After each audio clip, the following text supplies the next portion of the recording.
सृष्टौ या सर्गरूपा जगदवन विधौ पालनी या च रौद्री संहारे चापि यस्या जगदिदमखिलं क्रीडनं या पराख्या पश्यन्ती मध्यमाथो तदनु भगवती वैखरी वर्णरूपा सास्मद्वाचं प्रसन्ना विधिहरिगिरिशाराधितालङ्करोतु भगवत्यै नमः पराम्बिकायै नमः। चलिए, तो कहाँ से थे हम लोग? तो हम लोगों ने कार्य पक्ष का अनुमान कर लिया, ठीक है ना? कौन कार्य पक्ष का अनुमान किया? ये अनुमान कर दिया, और इस अनुमान के द्वारा हमने क्या कृतिजन्यत्व सिद्ध किया। क्षित्यंकुर आदि जो भी कार्य थे उन कार्यों को पक्ष बना करके उसमें कृतिजन्यत्व सिद्ध किया। किस हेतु के द्वारा? प्राग भाव प्रतियोगित्व हेतु के द्वारा, है कि नहीं? अब जब कृतिजन्यत्व सिद्ध हो गया और वो भी कृति लाघव ज्ञान सहकारेण कैसी गई थी? एका और नित्या कृति है ना, स्त्रीलिंग है इसलिए एका और नित्या ऐसी कृति सिद्ध हुई थी। और तादृश कृति हम लोगों की नहीं ना हो सकती है, अस्मदादि नाम न संभवती, इसलिए वो कृतिमत्वेन तदाश्रयत्वेन ईश्वर सिद्धि ही, ये ईश्वर सिद्धि हमने कार्य पक्ष का अनुमान के द्वारा की थी। इसमें नानाविध दोष पूर्व पक्षियों के द्वारा उपस्थापित किए गए, है ना। सत प्रतिपक्ष दिया गया है कि नहीं है? शरीराजन्यत्व हेतु के द्वारा सत प्रतिपक्ष दिया था, है कि नहीं है? उन सब अनुमानों का खंडन किया उन्होंने, तर्काभाव दोष दिया, व्याप्यत्व सिद्धि दोष दिया, है कि नहीं?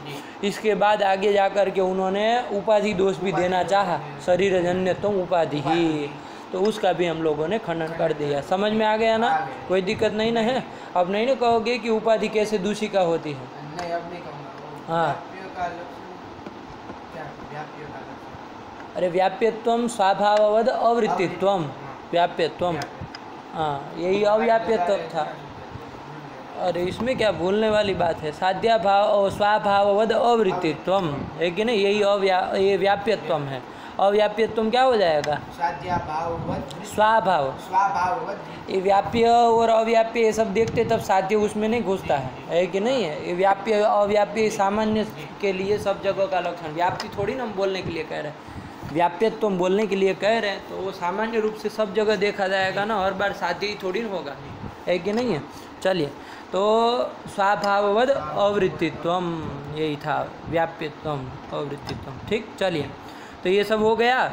इसके बाद उन्होंने कहा कि ये जो कार्य पक्ष का अनुमान जो है वो क्या है? उपलक्षण है। ये कहा था कि नहीं कहा था? ये जब इसके पहले एक बात थोड़ा समझ करो, विचार करो। जैसे कार्य पक्ष का अनुमान के द्वारा जब ईश्वर सिद्धि हुई, तो इसके बाद एक शंका होगी कि जब अनुमान से ही ईश्वर की सिद्धि हो गई कि नहीं हो गई? अनुमान के द्वारा ही ईश्वर की सिद्धि हो गई, तो फिर उस ईश्वर का प्रतिपादक जो आपका उपनिषद है कि नहीं है? ईश्वर का प्रतिपादक है कि नहीं है? वेद का जो चरम भाग जो उपनिषद है, जिसको वेदांत कहते हैं, तो वो उपनिषद जो भाग है उसका तो वही अर्थ हो गया ना। फिर वो ईश्वर, वो उपनिषद भाग क्या कर रहा है? ईश्वर को ही, ईश्वर का ही प्रतिपादन कर रहा है। उस ईश्वर की सिद्धि तो आपने अनुमान के द्वारा कर ली कि नहीं कर ली?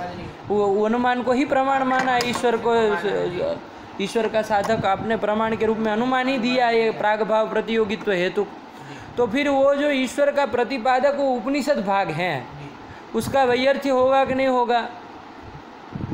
और उसके अध्ययन का भी वैयर्थ्य होगा कि नहीं होगा? क्या मतलब का? अरे जब ईश्वर का ही प्रतिपादन कर रहा है, वो तो अनुमान के द्वारा ही हो गया। ईश्वर का प्रतिपादन, ईश्वर की सिद्धि अनुमान के द्वारा ही हो गए।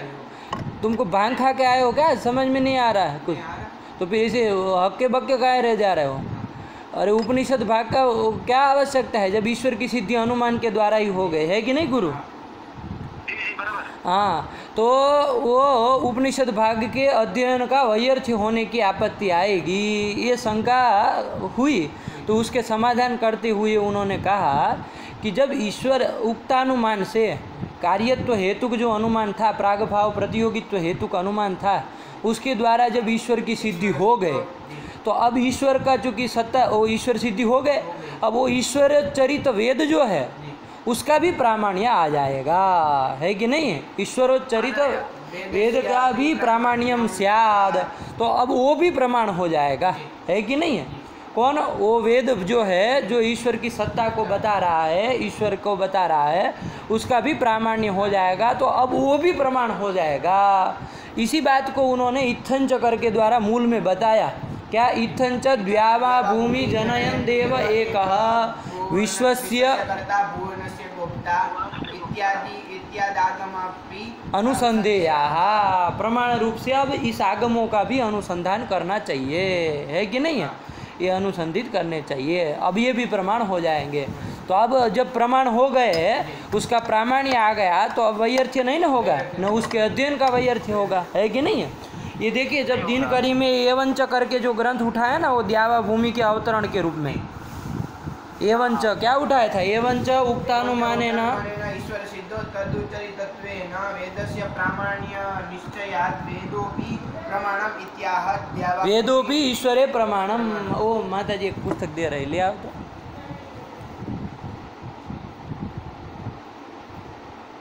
अच्छा, वो ले आए? बहुत धन्यवाद माता जी, बहुत।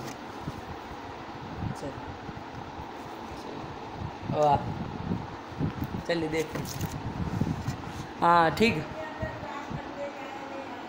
ओहो, हाँ हाँ, अच्छा अच्छा, ठीक। चलिए, तो इसका देखो रामरुद्र में अवतरण बनाया, एवं का रामरुद्री में अवतरण बनाया। देखो ननु करके बनाया कि नहीं बनाया है?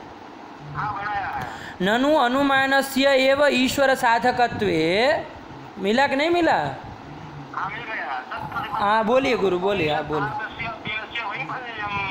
हाँ कि भाई अनुमानस्य एव ईश्वर साधकत्वे तत्प्रतिपादक वेदोपनिषद भागस्य, वेद का जो उपनिषद भाग है उसका अध्ययन वैफल्य हो जाएगा, क्योंकि अनुमान के द्वारा जब ईश्वर सिद्ध हो गया तो अब तत्प्रतिपादक उपनिषद भाग की क्या आवश्यकता है? उसके अध्ययन की भी क्या आवश्यकता है? तो कर ली, ईश्वर का सिद्धि हो गई, उसका प्रतिपादन हो गया, तो उपनिषद भागस्य अध्ययन वैफल्यम इति आशंकाम अपनेतुम, उस आशंका का अपनयन अपहार करने के लिए वेदस्यापि प्रमाणता मूलकम मूले द्यावा भूमि इत्यादि श्रुति प्रदर्शनम अवतारयति। उस वेद का भी प्रमाणता है ऐसा सिद्ध करके वो क्या मूल में द्यावा भूमि इत्यादि श्रुति प्रदर्शन किया जा रहा है। आया कि नहीं? मतलब वेद का भी, क्योंकि पहले शंका हुई थी, जब पहले आशंका हुई थी कि भाई ईश्वरे माना भाव, ईश्वर के सत्ता में कोई प्रमाण नहीं है, न प्रत्यक्ष प्रमाण है, न अनुमान प्रमाण है, न उपमान प्रमाण है, न शब्द प्रमाण है। तो शब्द प्रमाण नहीं है ऐसा जब कहा तो उन्होंने कहा था कि नहीं भाई द्यावा भूमि जनयन देव एक इत्यादि श्रुति जो है वो प्रमाण है, ये न चकर के वहाँ शंका तब आरंभ में ही उठी थी दिनकर में, तो उसका खंडन किया था कि भाई ईश्वर की ही जब अप्रमाण, सुनो यार अंड बंड, ईश्वर ही जब सिद्ध नहीं है तो ईश्वरोच्चरित जो वेद है उसकी प्रामाण्य सिद्ध होगा? तो उसका संदिग्ध होने के कारण वो प्रमाण नहीं हो सकता है, उसका प्रामाण्य संदिग्ध है। ईश्वर की सत्ता ही जब सिद्ध नहीं है तो तदुच्चरित वेद का भी प्रामाण्य संदिग्ध रहेगा, निश्चित नहीं होगा, तो वो प्रमाण नहीं हो सकता है, ये कहा था, है ना? तो अब जाके ये शंका वो कर रहे थे रामरुद्राचार्य जी ननु करके कि भाई जब अनुमान के द्वारा ही आपने यत्न करके अनुमान के द्वारा ही ईश्वर सिद्धि कर ली तो तत्प्रतिपादक उपनिषद भाग से तो उपनिषद सिद्धि हुई नहीं है, तो उनका क्या हो जाएगा? वैयर्थ्य हो जाएगा, तदध्ययन का भी वैयर्थ्य हो जाएगा। तो इस वैयर्थ्यापत्ति को वारण करने के लिए ही मूल में कहा कि जब ईश्वर की सत्ता जब अनुमान के द्वारा सिद्ध हो गई, ईश्वर की सिद्धि हो गई अनुमान के द्वारा, तो अब वो ईश्वरोच्चरित जो वेद है उसका भी आप्तोच्चरित होने के कारण प्रामाण्य आ जाएगा, और प्रामाण्य आ जाना से अब वो भी प्रमाण हो जाएगा, और जब प्रमाण हो जाएगा तो उसका वैयर्थ्य नहीं ना कहा जाएगा। हाँ, तो यही वैयर्थ्यापहार करने के लिए उन्होंने इत्थंच इदानीम आगमा अपि अनुसंधेयाः ये मूल कहा। लगा कि नहीं लगा? चलिए ये हाँ यही चीज़ उन्होंने की। अब इसके बाद आगे चलिए, ये सब देख लिया था हम लोगों ने, द्यावा भूमि जनयन देव ये कहा, ठीक है ना? और आदि करके क्या क्या श्रुतियाँ ले ली थी? ईश्वरम उपासित, ये श्रुति भी प्रमाण हो जाएगी ना? अरे साफ साफ कह रही कि ईश्वर का उपासना करिए, तो ईश्वर का सत्ता में प्रमाण हो गए कि नहीं हो गए? ये श्रुति प्रमाण, ये भी ले लेना आदि करके, यह सर्वज्ञ सर्वविद यस्य ज्ञानमयम तपः, ये श्रुति। और सो अकामयत, सह ईश्वर अकामयत इत्यादि इत्यादि श्रुति जो है वो ईश्वर में प्रमाण है। इन सब का भी परिग्रह आदि शब्द के द्वारा करना चाहिए। ये सब हम लोगों ने देख लिया था। ठीक, चलिए इसके बाद था कार्य पक्षमानुमानम उपलक्षणम। ये जो कार्यानुमान, इन्होंने कार्यानुमान लिखा है आपके दिनकरी में, क्या लिखा है? कार्यानुमानम च उपलक्षणम। ये कार्यानुमान जो है वो उपलक्षण है। तो कार्यानुमान मतलब क्या समझना है? कार्यानुमान मतलब आप देखिए, वो जो अनुमान आप कर रहे हैं वो क्या कर रहे हैं? ईश्वर साधक अनुमान। इसमें कार्य क्या बन रहा है? इस अनुमान में कार्य क्या है? अरे अनुमान में क्या बन रहा है? पक्ष बन रहा है कि नहीं? तो इसलिए कार्य पक्ष का अनुमान कहा जाएगा। आया कि नहीं आया? कार्य हेतु का अनुमान मत बोल देना, है ना? ये मत बोल देना कार्य हेतु नहीं ना है। कार्य हेतु नहीं है, कार्यत्व हेतु है कि नहीं है? इस चीज़ को समझो, ऐसे अंड बंड बोलने से नहीं ना होगा।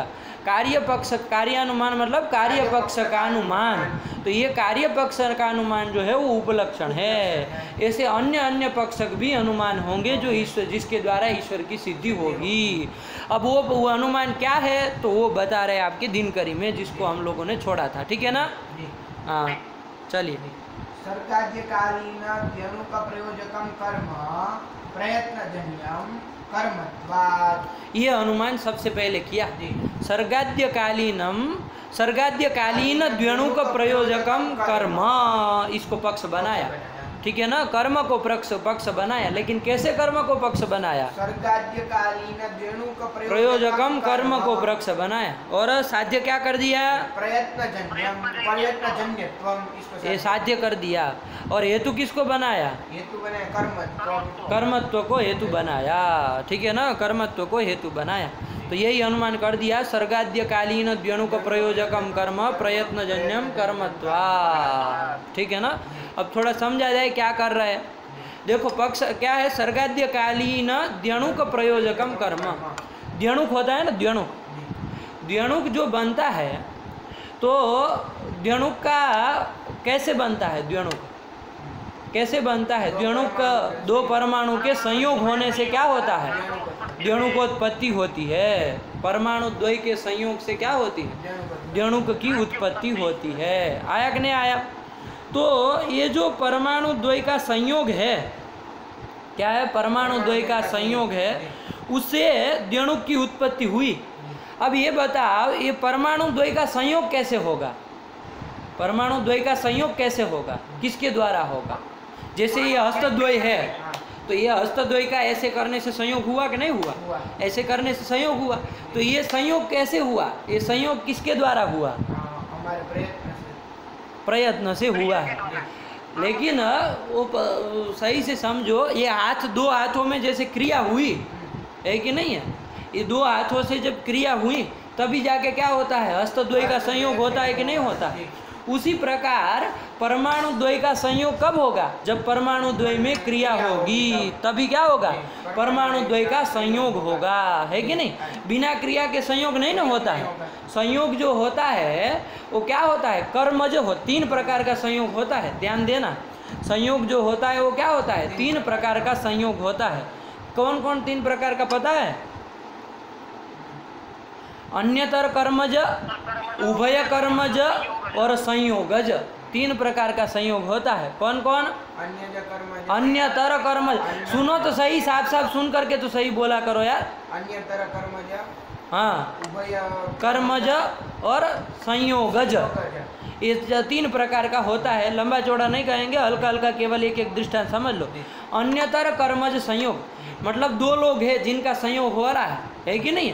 उसमें से किसी अन्यतर में, किसी एक में क्रिया हुई जिसके कारण संयोग हुआ।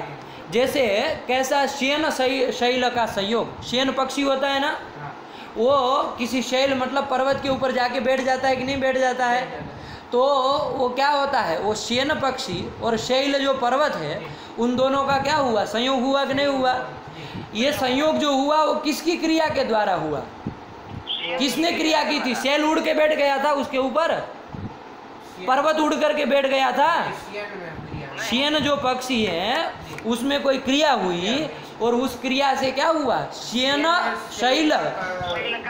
यदि हकलाते हो, शैल नहीं बोल पाते तो पर्वत बोलो। शयन पर्वत संयोग, सियन पर्वत संयोग, या तो पक्षी पर्वत संयोग है कि नहीं है? पक्षी पर्वत संयोग जो है वो किस में क्रिया रही थी? और पक्षी में क्रिया है। पक्षी में क्रिया रही थी।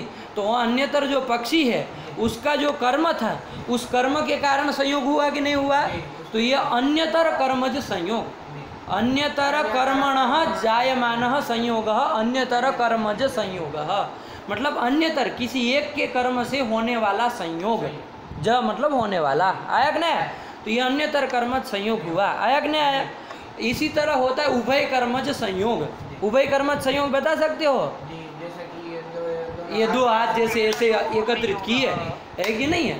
या तो जैसे ये बोल रहे हैं मेषयोः संयोगः, कौन सा? मेषयोः संयोग, दो मेष होते हैं ना, मेष मतलब समझते हैं? मेष किसको कहते हैं? वो भेड़ जो होता है ना, बकरा, बकरा, उसको क्या कहते हैं? मेष कहते हैं, है कि नहीं है? मेष भेड़ को कहते हैं, है कि नहीं? तो वो मेष दोनों ऐसे अपना अपना सिर टकराते हैं कि नहीं? जी, टकरा, है कि नहीं है? या तो दो मल्ल लोग जो होते हैं, पहलवान लोग, तो वो लोगों का जो संयोग होता है तो कोई एक ही क्रिया करता है कि दोनों लोग क्रिया करते हैं? क्रिया करते हैं। दोनों क्रिया करते हैं। तो उभय का कर्म होता है और उससे संयोग होता है, तो उभय कर्मज संयोग कहलाता है। उभय का जो कर्म, दोनों लोगों का जो कर्म, उससे जायमान संयोग को क्या कहेंगे? उभय कर्मज संयोग। आया कि नहीं आया? और एक होता है संयोगज संयोग, है कि नहीं है? उसका भी समझ करके रखो, संयोग से भी संयोग होता है।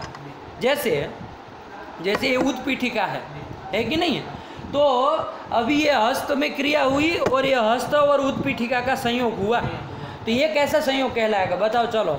ये अन्यतर संयोग, अन्यतर कर्मज संयोग है। अन्यतर कर्मज, क्योंकि अन्यतर कर्म कौन सा? ये हाथ एक अन्यतर है, उसमें कर्म हुआ और उस कर्म से क्या हुआ? संयोग हुआ। ये उत्पीठिका तो अपनी जगह ही रही, है कि नहीं है?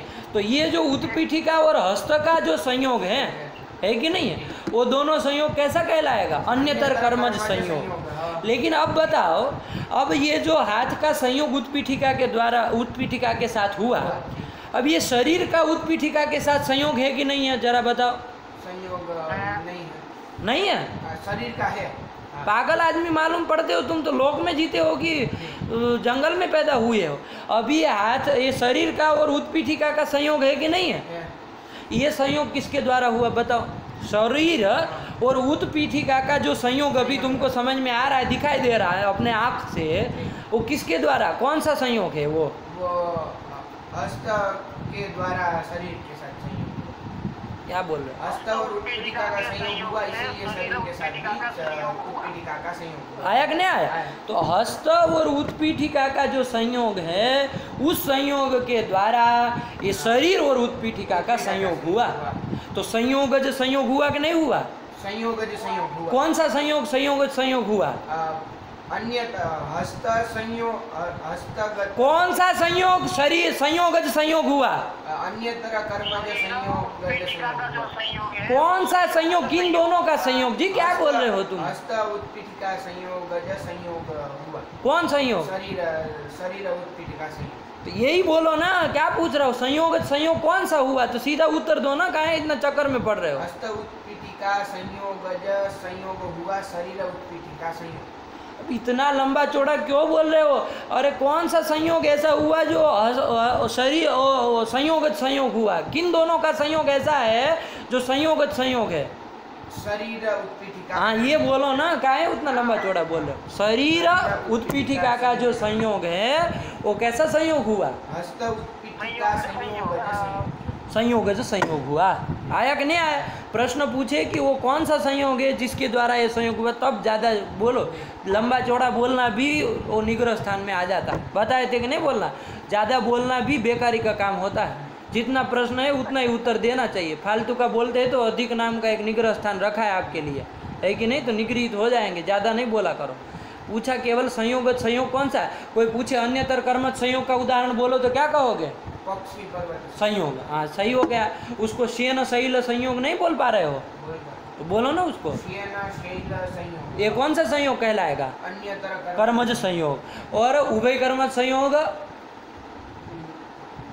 मेषद्वय संयोग। मेषद्वय संयोग, मेषयोः संयोगः, ये जो संयोग होगा उभय कर्मज संयोग, ठीक है ना, कपड़ा मत। और उभय कर्मज संयोग कौन होगा? उभय कर्मज संयोग उभय कर्मज तो मेषयोः संयोग, संयोगज संयोग कौन हुआ? शरीर पीठिका संयोग। उसी तरह शरीर वृक्ष, उसमें शरीर तरु काय तरु संयोग शब्द प्रयोग किया है ग्रंथों में, काय तरु संयोग। अरे किसी हाथ से आपने किसी तरु मतलब वृक्ष का संयोग हुआ तो वो तो अन्यतर कर्मज हुआ कि नहीं हुआ? लेकिन हाथ का और वो तरु का जो संयोग हुआ, हस्त तरु संयोग हुआ, उसके द्वारा किसका संयोग हो गया? शरीर तरु संयोग। काय तरु, काय मतलब शरीर और तरु मतलब वृक्ष, तो काय तरु संयोग हो गया। तो वो काय तरु संयोग जो है वो संयोगज संयोग है। आया कि नहीं आया? बात समझ में आई? वो अन्यतर संयोग नहीं, काय तरु संयोग जो है वो अन्यतर वो नहीं कहा जाएगा, वो आपका ये संयोग, वो अन्यतर कर्मज संयोग नहीं कहा जाएगा। नहीं, क्योंकि काय तरु संयोग नहीं, वो संयोगज संयोग। क्यों नहीं? अन्यतर कर्मज क्यों नहीं कहा जा सकता, बताओ? यदि हस्त के संयोग, हस्त और तरु के संयोग से जन्य शरीर काय तरु संयोग है तो वो संयोगज संयोग होगा। लेकिन अगर साक्षात शरीर का संयोग होगा तो वो अन्य तरह संयोग, अन्य तरह कर्मज संयोग कहलाएगा। नहीं, प्रश्न नहीं समझे। हम ये कह रहे हैं कि कोई कहे कि काय तरु संयोग भी अन्यतर कर्मज ही संयोग है, नहीं है? तो फिर लेकिन काय तरु संयोग वो हाथ से ही, जो हाथ में क्रिया हुई तो वो शरीर में क्रिया नहीं हुई। हस्त शरीर में, हस्त शरीर नहीं है कि नहीं है? शरीर का लक्षण क्या किया है? द्रव्यारंभक अवयवी भिन्नत्वे सति चेष्टाश्रयत्वम। हाँ, ये गुरु ये किया है ना गुरु? ये द्रव्यारंभक अवयवी भिन्नत्वे सति चेष्टाश्रयत्वम शरीरस्य लक्षणम्। आया कि नहीं आया? ये जो आप बोल रहे हैं ना, अंत्यावयवी क्या बोल रहे हैं आप? चेष्टाश्रयत्वे सति, क्या चेष्टाश्रयत्वे सति अंत्यावयवित्वम। अरे अंत्यावयवित्वम कहा ना, उसको थोड़ा बदला है, अभी दिनकरी में चूंकि गया है कि नहीं है? उदयनाचार्य जी के मत में, हाँ, उदयनाचार्य जी के मत में थोड़ा आपत्ति आ रही थी, क्योंकि वो ईश्वर का परमाणु रूप शरीर कल्पना कर रहे थे, तो समस्या आ रही थी ना, अंत्यावयवित्व उसमें नहीं ना जा रहा था परमाणु रूप शरीर में, तो इसलिए बदला गया था। चलो क्या बोले, बोलो, इसलिए पूछा हमने। लक्षणम, ये ध्यान रखना, ठीक है ना? तो वो शरीर में नहीं ना जाता है, हस्त में नहीं ना जाता है, तो हस्त की जो क्रिया है वो शरीर की क्रिया नहीं ना मानी जाएगी। हस्त की क्रिया शरीर की क्रिया नहीं मानी जाएगी। तो हस्त में जो क्रिया हो करके संयोग हुआ, हस्त तरु संयोग, वो तो अन्यतर कर्मज माना जाएगा। लेकिन शरीर और तरु का जो संयोग है वो अन्यतर कर्मज नहीं माना जाएगा, क्योंकि न शरीर में क्रिया है न तरु में क्रिया है, तो अन्यतर कर्मज नहीं ना हुआ। ये ध्यान रखना। आया कि नहीं आया? हस्त की क्रिया शरीर की क्रिया नहीं ना होगी, ओके शरीर, क्योंकि हस्त जो है वो शरीर नहीं है। बात समझ के, इसलिए पूछा। और लक्षण वक्षण ध्यान में रखना है। चलो याद है, अच्छी बात है। चलो यही कर दिया, ठीक। चलिए, तो ये 3 प्रकार के संयोग समझ में आए। चलिए, तो अब यहाँ प्रकृति में जो हम ये कह रहे थे कि परमाणु द्वय का जब संयोग होता है तब द्वणु को उत्पत्ति होती है कि नहीं? तो परमाणु द्वय का संयोग कब होगा? जब संयोग कब होगा? जब दोनों परमाणु में क्रिया होगी। परमाणु में जब क्रिया होगी, चाहे दोनों में हो चाहे एक में हो, उसे हमें लेना देना नहीं है, ठीक है ना? दोनों परमाणु में क्रिया हो चाहे एक में हो, लेकिन क्रिया होनी चाहिए कि नहीं होनी चाहिए? तो अभी फिलहाल हम मान लेते हैं कि परमाणु, दोनों परमाणु में क्रिया होती है, तब क्या हो जाता है? परमाणु द्वय की संयोग होता है, और परमाणु द्वय के संयोग से द्वेणु को उत्पत्ति होती है कि नहीं होती है? बात समझ में आई? तो वो जो है वो द्वेणुक की उत्पत्ति किसके हुई द्वारा हुई? द्वेणुक का साक्षात जनक कौन हो रहा है? परमाणु द्वय संयोग। परमाणु द्वय संयोग। और परमाणु द्वय का जनक कौन हो रहा है? परमाणु तो संयोग का जनक। हाँ। तो ये दोनों में परमाणु की क्रिया, परमाणु क्रिया है कि नहीं है, परमाणु क्रिया उसका जनक हो रहा है। तो द्यणुक का साक्षात जनक परमाणु की क्रिया नहीं ना हो रही नहीं है, हो रही है। परंपरिया हो रही है, लेकिन साक्षात नहीं ना हो रहा है। इसलिए प्रयोजक शब्द प्रयोग किया है। द्यणुक प्रयोजकम कर्म, क्या कहा? द्यणुक प्रयोजकम कर्म। ये इसको पक्ष बनाए। द्यणुक जनकम कर्म नहीं कहा, द्यणुक जनकम कर्म नहीं कहा, द्यणुक प्रयोजकम कर्म कहा। बात समझ में आएगी नहीं? क्योंकि द्यणुक का जनक साक्षात जनक नहीं ना है, नहीं है। इसलिए पर प्रयोजक कहा। प्रयोजक शब्द किसके लिए प्रयोग होता है? साक्षात परंपराया जो जनक होता है वो सबके लिए क्या प्रयोजक शब्द का प्रयोग होता है। आया कि नहीं आया? जो साक्षात होता है उसको भी प्रयोजक कहा सकता है, कहा जा सकता है। साक्षात जनक होता है वो भी प्रयोजक कहलाता है, और परंपराया जो जनक होता है उसको भी प्रयोजक कहा जाता है कि नहीं है? साक्षात परंपरा साधारण जनक को क्या कहते हैं? प्रयोजक शब्द से कहते हैं। तो यहाँ चूंकि साक्षात तो कर्म जनक नहीं ना था, किसका जनक नहीं था? द्यणुक का जनक नहीं था, परंपरिया था, इसलिए प्रयोजक शब्द प्रयोग किया। आया कि नहीं? तो द्यणुक प्रयोजकम कर्म प्रयत्नजन्यम कर्मत्वात्। कर्मत्वात्, ये अनुमान किया। आया कि नहीं आया? अभी देखो, आज अभी इदानीन्तन मान लीजिए कोई द्यणुकोत्पत्ति हो रही हो, है कि नहीं? वर्तमान में मान लीजिए कोई द्यणुकोत्पत्ति हो रही हो, तो वो तो किसी के द्वारा भी हम कह सकते हैं, ठीक है ना? किसी को कोई भी द्यणुक को नहीं द्यणुक करके कोई भी इदानीन्तन द्यणुक को नहीं ले रहा है, सर्गाद्यकालीन द्यणुक को दे रहा है, ठीक है ना? क्यों दे रहे हैं उसका प्रयोजन समझेंगे। फिलहाल केवल वो किस में कौन विशेषण है उसको समझ करके रख लो, ठीक है ना? कैसे द्यणुक को पकड़ रहे हैं? सर्गाद्यकालीन द्यणुक को पकड़ रहे हैं। सर्गाद्यकालीन जो द्यणुक है उसका प्रयोजक क्या होगा? द्यणुक का प्रयोजक होगा परमाणु में, दोनों परमाणु में रहने वाली क्रिया, क्रिया कर्म, उसी को पक्ष बनाया। वो कर्म कैसा है? तो कहा प्रयत्नजन्य। हाँ, प्रयत्नजन्यम कर्म नपुंसकलिंग है ना, तो प्रयत्नजन्यम क्यों? कर्मत्वात्। आया कि नहीं? तो प्रयत्नजन्य कह रहे है कि नहीं है? क्रिया जो भी होती है, कर्म जो भी होता है, वो कर्म किसके द्वारा पैदा होता है? कर्म कब होता है? जब कोई व्यक्ति क्या होगा? कृति होगी, तभी किसी व्यक्ति किसी आत्मा में क्या होगी? कृति, प्रयत्न होगा, तभी तो जाके क्या होता है? कर्म होता है ना। जैसे आप मान लीजिए गमन क्रिया करते हैं, तो वो कब होती है? जब आपके आत्मा में प्रयत्न होता है। सारी की सारा जो भी कर्म है वो सब का सब क्या होता है? कृति से जन्य होता है। होता है कि नहीं होता है? प्रयत्न से जन्य होता है कि नहीं? तो वही उसी के आधार पर के अनुमान कर रहे हैं। एक बार अनुमान बोल लो, फिर व्याप्ति व्याप्ति देखते हैं। कर्मत्वात्, तो देखो कर्मत्व हेतु बना, यत्र यत्र कर्मत्वम, कर्मत्व कहाँ रहता है?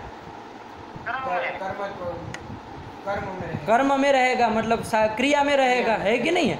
वहाँ सब जगह प्रयत्न जन्यत्वम होता है कि नहीं होता है? होता है। यत्र यत्र कर्मत्वम तत्र तत्र प्रयत्न जन्यत्वम, यही व्याप्ति बनाया।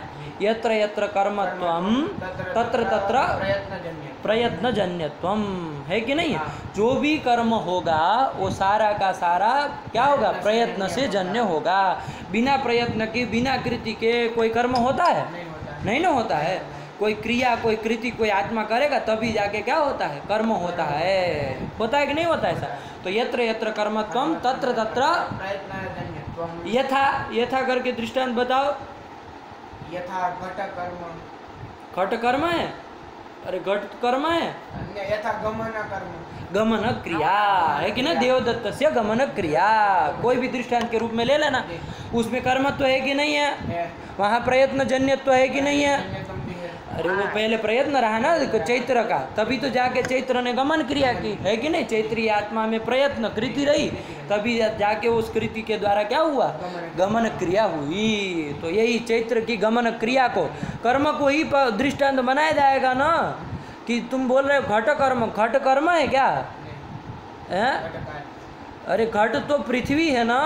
अरे घट तो पृथ्वी है, द्रव्य है वो, है कि नहीं है? वो थोड़ी न कर्म है। तो घट कर्म मत बोलो, है कि नहीं? ये आपका व्याकरण का कर्म नहीं है, कर्तुरीप्सित तमम कर्म, है कि नहीं? तो चले कि घटम करोमि में घट कर्म होता है, ये नहीं ना। कर्म मतलब क्रिया, आया कि नहीं आया? क्रिया जो होती है वो कृति से जन्य होती है, प्रयत्न से जन्य होती है। तो वही कर दिया। चलो, यत्र यत्र कर्मत्वम तत्र तत्र प्रयत्न जन्यत्वम। चैत्रस्य चैत्र गमन क्रिया, गमन क्रिया यही बोल दो, चैत्र फैत्र बोलने की जरूरत नहीं है।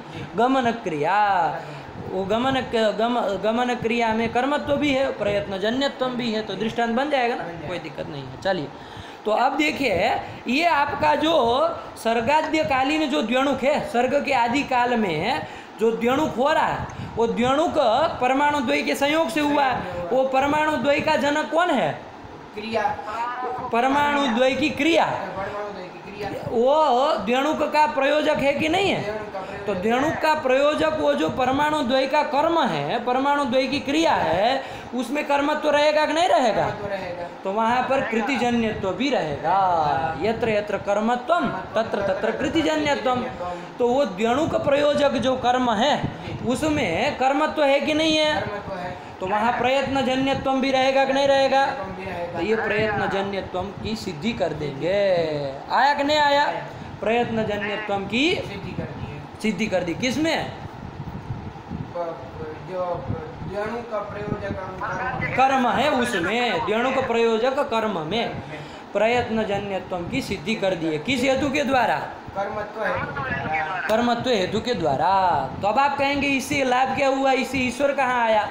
तो अब बताओ, वो जो प्रयत्न वहाँ पर जरूर रहा होगा, तभी जाके परमाणु द्वय में क्रिया हुई होगी और परमाणु द्वय का संयोग हुआ होगा और तदनंतरम द्व्यणुकोत्पत्ति हुई होगी सर्ग के आदि काल में, है कि नहीं है? अब वो प्रयत्न किसका होगा जरा बताओ? वो प्रयत्न किसका होगा सर्ग के आदि काल में? है हमारा तो नहीं ना है कि नहीं है? हमारा अस्मद आदि नाम जीवा नाम तो वो संभव नहीं ना। तो वो कौन, किसका वो प्रयत्न होगा? ईश्वर का ही वो प्रयत्न होगा। तो तादृश प्रयत्नवत्व न ईश्वर की सिद्धि होगी। आया कि नहीं आया? क्यों वो प्रयत्न जीव का नहीं हो सकता है? जीव नहीं है क्या सर्ग के आदि काल में? बताओ कैसी बात कर रहे हैं? विचित्र बात है, मना कर रहा है जीव नहीं है। ऐसे हो सकता है कभी गुरु? हैं? जीव कभी सर्ग के आदि काल में नहीं होगा, ऐसे कैसे बोल रहा है? जीव भी तो नित्य है जी, तो जीव रहेगा ही, जीवात्मा भी वो नित्य ही है ना। तो फिर वो सर्ग के आदि काल में जीवात्मा है ही, तो फिर लेकिन क्यों कृति नहीं होगी? अवयवी का ज्ञान भी आवश्यक। क्या अवयवी का ज्ञान? ये क्या लगाया? ये क्या होता है? अवयवी का ज्ञान क्या होता है? ये क्या बोल रहे हो?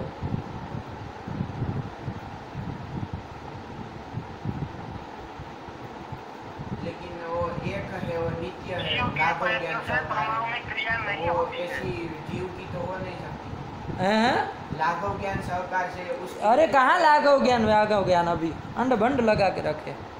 अरे क्या कह रहे? जीव है ना उस समय, जीव में वो कृति तो जीव में ही रहनी है। कृति कहाँ रहती है? आत्मा में रहती है ना।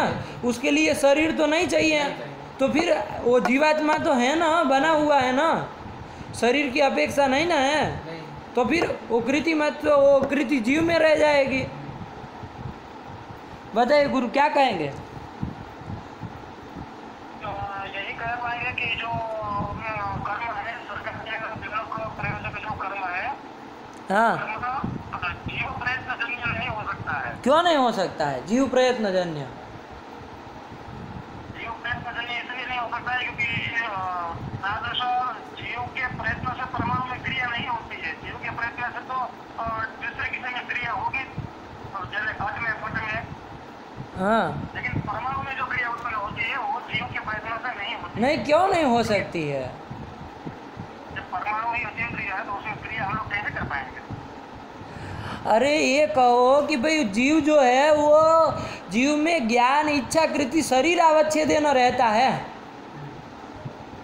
अरे जीव में ज्ञान इच्छा कृति जो होता है वो शरीर अवच्छेदेन होता है ना। ऐसे ही कहीं नहीं ना होता है, ज्ञान इच्छा कृति कहीं पर भी पैदा नहीं हो जाती है। शरीर अवच्छिन्न जो आत्मा होता है उसी में ज्ञान इच्छा कृति होता है, आया कि नहीं? और स्वर्ग के आदि काल में अभी पहला ही द्व्यणुक बनाना है कि नहीं है? स्वर्ग का आदि काल का द्व्यणुक है, द्व्यणुक हुआ नहीं तो जीव का शरीर तो होगा नहीं, ये तो सीधी सी बात है। सृष्टि काल में आदि काल में तो जब शरीर है ही नहीं तो शरीरावच्छेद है ना जीवात्मा में, जब शरीर है ही नहीं तो जीवात्मा में कभी ज्ञान इच्छा कृति होगा? तो कृति होगी ही नहीं उसमें, है कि नहीं है? वो कृति हो तब तो हम विचार करें कि उस कृति से वो होता है कि नहीं होता है, कि है कि नहीं? ये क्या चला रहा है? 1 मिनट, 1 मिनट, बोट चल रही क्या कोई?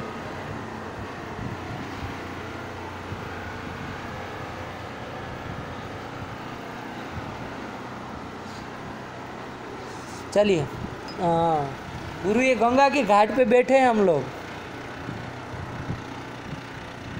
हेलो, हाँ गंगा जी के घाट पे हैं तो वो थोड़ा बोट चल रही हैं तो आवाज़ आ रही इसलिए। अच्छा, आप गंगा जी के घाट पर हैं? हाँ बिल्कुल, देखिए सामने दिख रही है भगवती। अच्छा, अरे वाह। हाँ चलिए, तो ये कर दिया। तो स्वर्ग के आदि काल में अभी तो द्व्यणुक उत्पत्ति होने जा रही है। शरीर तो बहुत है, वो द्व्यणुक बनेगा, त्रिणुक बनेगा, चतुर्णुक बनेगा, पंचाणुक बनेगा, कब कितना प्रयत्न जब होगा तब जाके बनेगा शरीर, तो तब जाके जीवात्मा में कोई ज्ञान इच्छा कृति हो सकती है।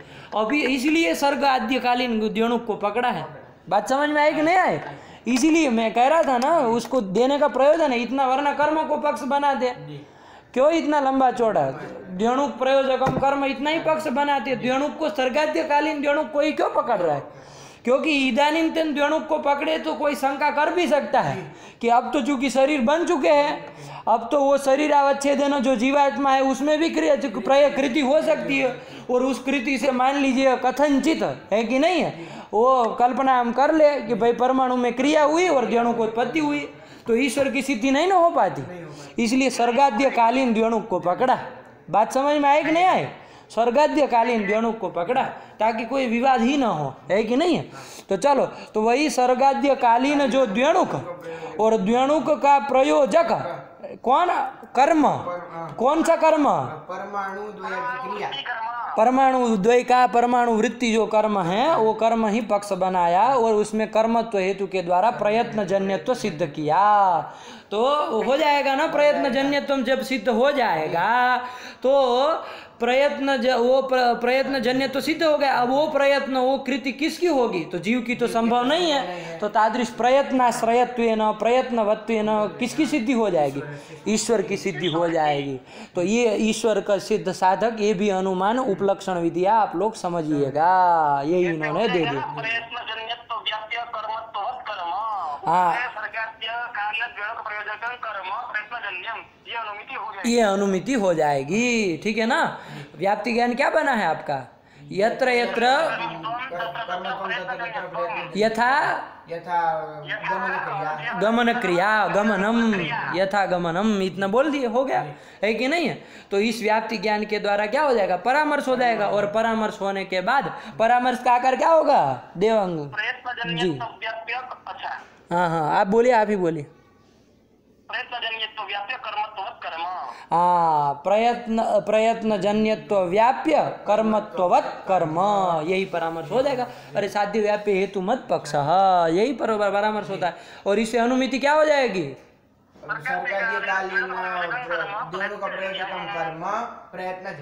ये अनुमिति हो जाएगी।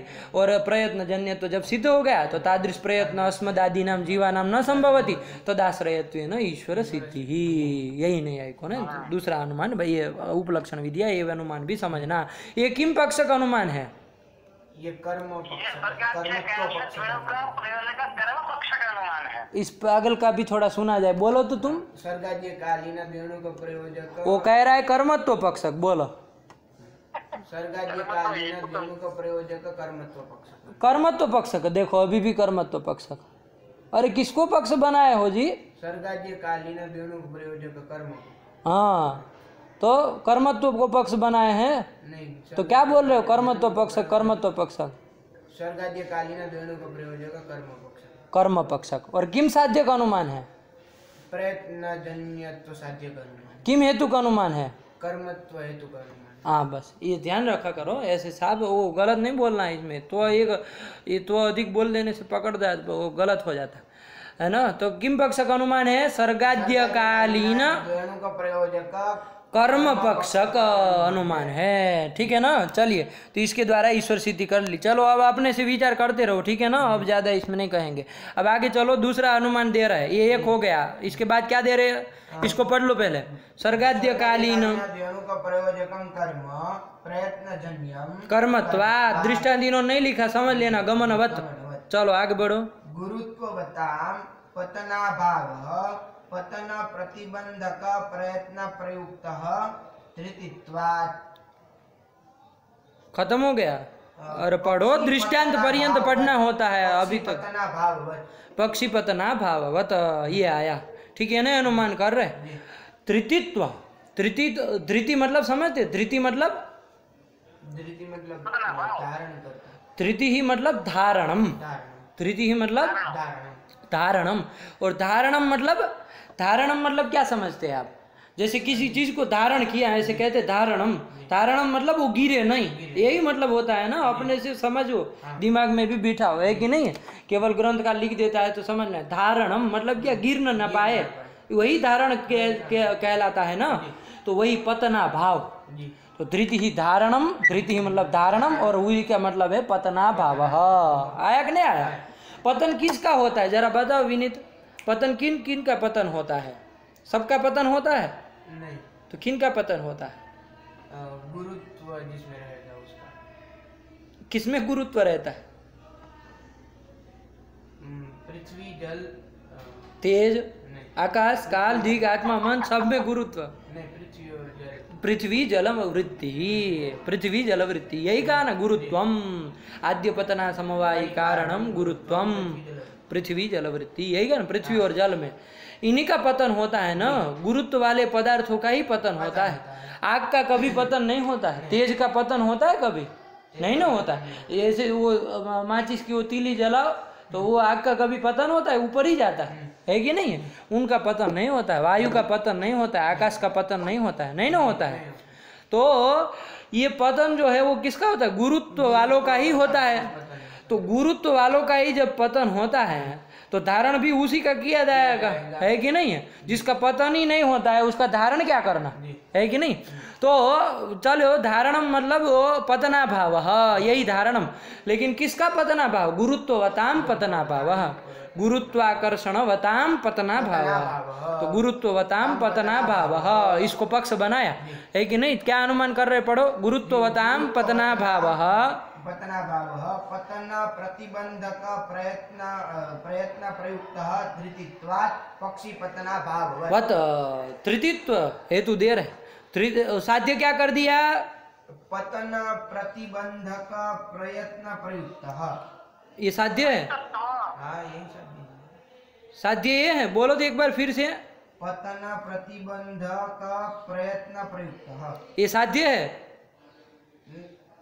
नहीं, पतन प्रतिबंधक प्रयत्न प्रयुक्तत्व में इसको साध्य बनाया। क्या अंड बंड बोल रहे हो जी? ऐसा कहाँ से तुमको आदत लगी है ये सब बोलने की? वन्यमान पर्वतो वन्यमान धूमा, साध्य कौन है? वन्यमान। अरे वन्यमान कौन होता है? पर्वत। तो फिर वो साध्य है? पर्वत तो पक्ष बना लिए है ना, साध्य कौन है?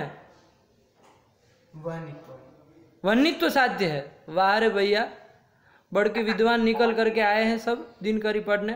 वन्यत्व पक्ष साध्य है। वन्यत्व पर्वत में सिद्ध कर रहे, पागल कहेगा कोई आदमी वन्यत्व को यदि पक्ष में पर्वत में सिद्ध करेंगे? पर्वत में वन्यत्व रहेगा? वही अच्छा, वही वन्यमत्व, वन्यत्व ही वन्यमत्व होता है।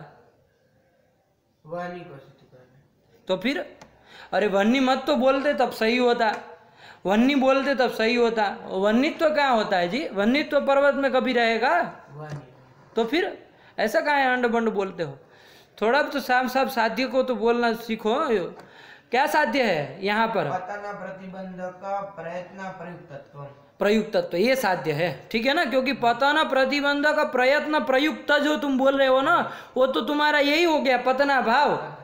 यही तुम्हारा, ये तो पक्ष ही हो गया, वो थोड़ी न साध्य है।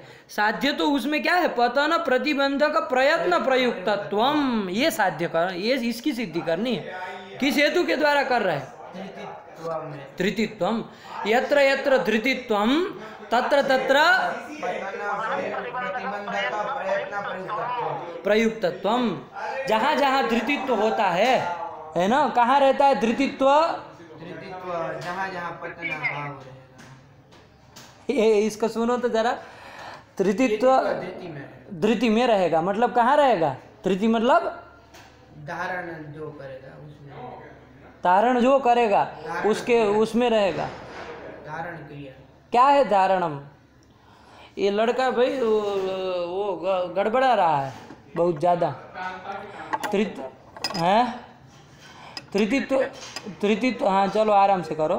तृतीत्व कहाँ रहेगा? तृतीय क्या चीज़ है? धारण क्रिया।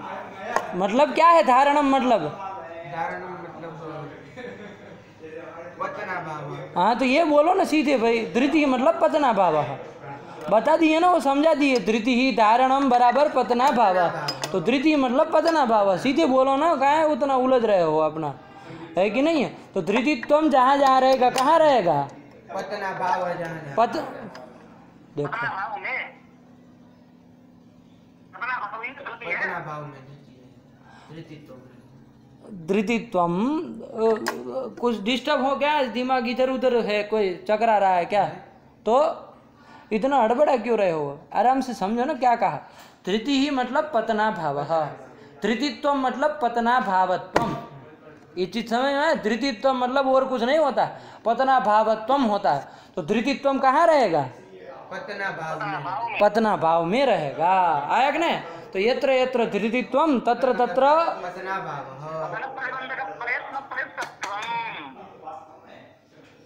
यत्र यत्र धृतित्वम तत्र तत्र पतना प्रतिबंधक प्रयत्न प्रयुक्तत्वम। प्रयुक्तत्वम। यत्र यत्र धूमः तत्र तत्र पर्वतः। यत्र यत्र पर धूमः तत्र तत्र पर्वतः। ये कौन बात होती है? हैं? यत्र यत्र धूमः तत्र तत्र, तो फिर यत्र यत्र धृतित्वम तत्र तत्र पतन प्रयुक्त प्रतिबंधक प्रयत्न प्रयुक्त। हाँ देखो, किसी चीज का पतन हो रहा हो तो वो पतन न हो उसके लिए क्या करना पड़ता है? उसके लिए धारण करना पड़ता है। कोई मतलब उसको कोई प्रयत्न करना पड़ेगा ना। तो वो पतन का प्रतिबंधक कोई हमको प्रयत्न करना पड़ेगा।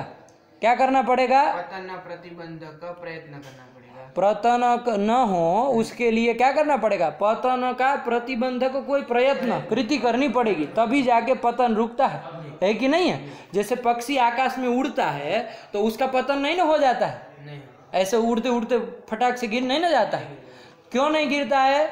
क्योंकि वो प्रयत्न कर रहा है। वो पक्षी क्या प्रयत्न कर रहा है?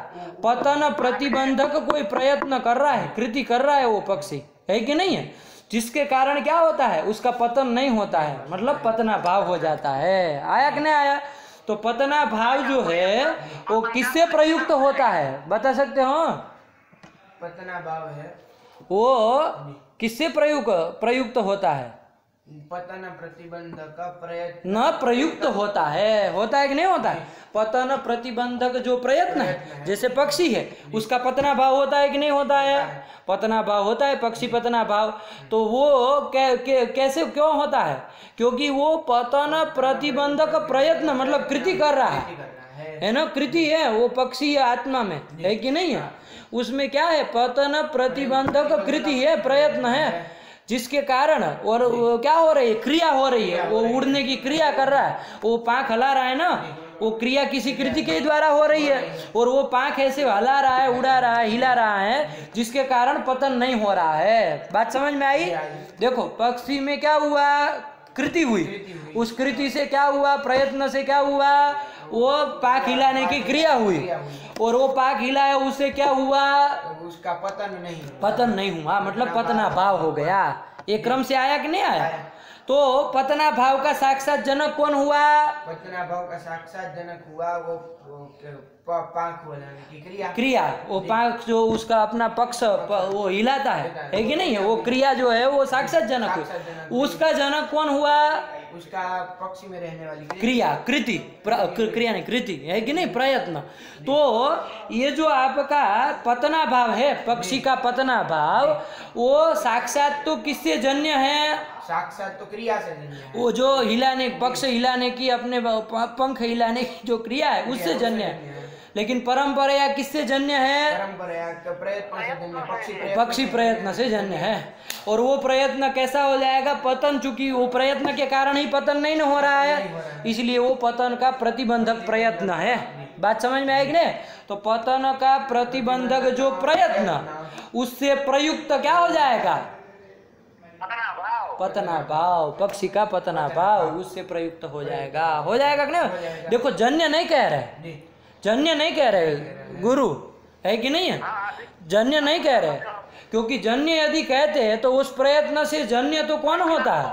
क्रिया होती है, पक्षी की जो क्रिया है कि नहीं, उड़ने की, जिसको आप डयन क्रिया कहते हैं, वो उससे जन्य होती।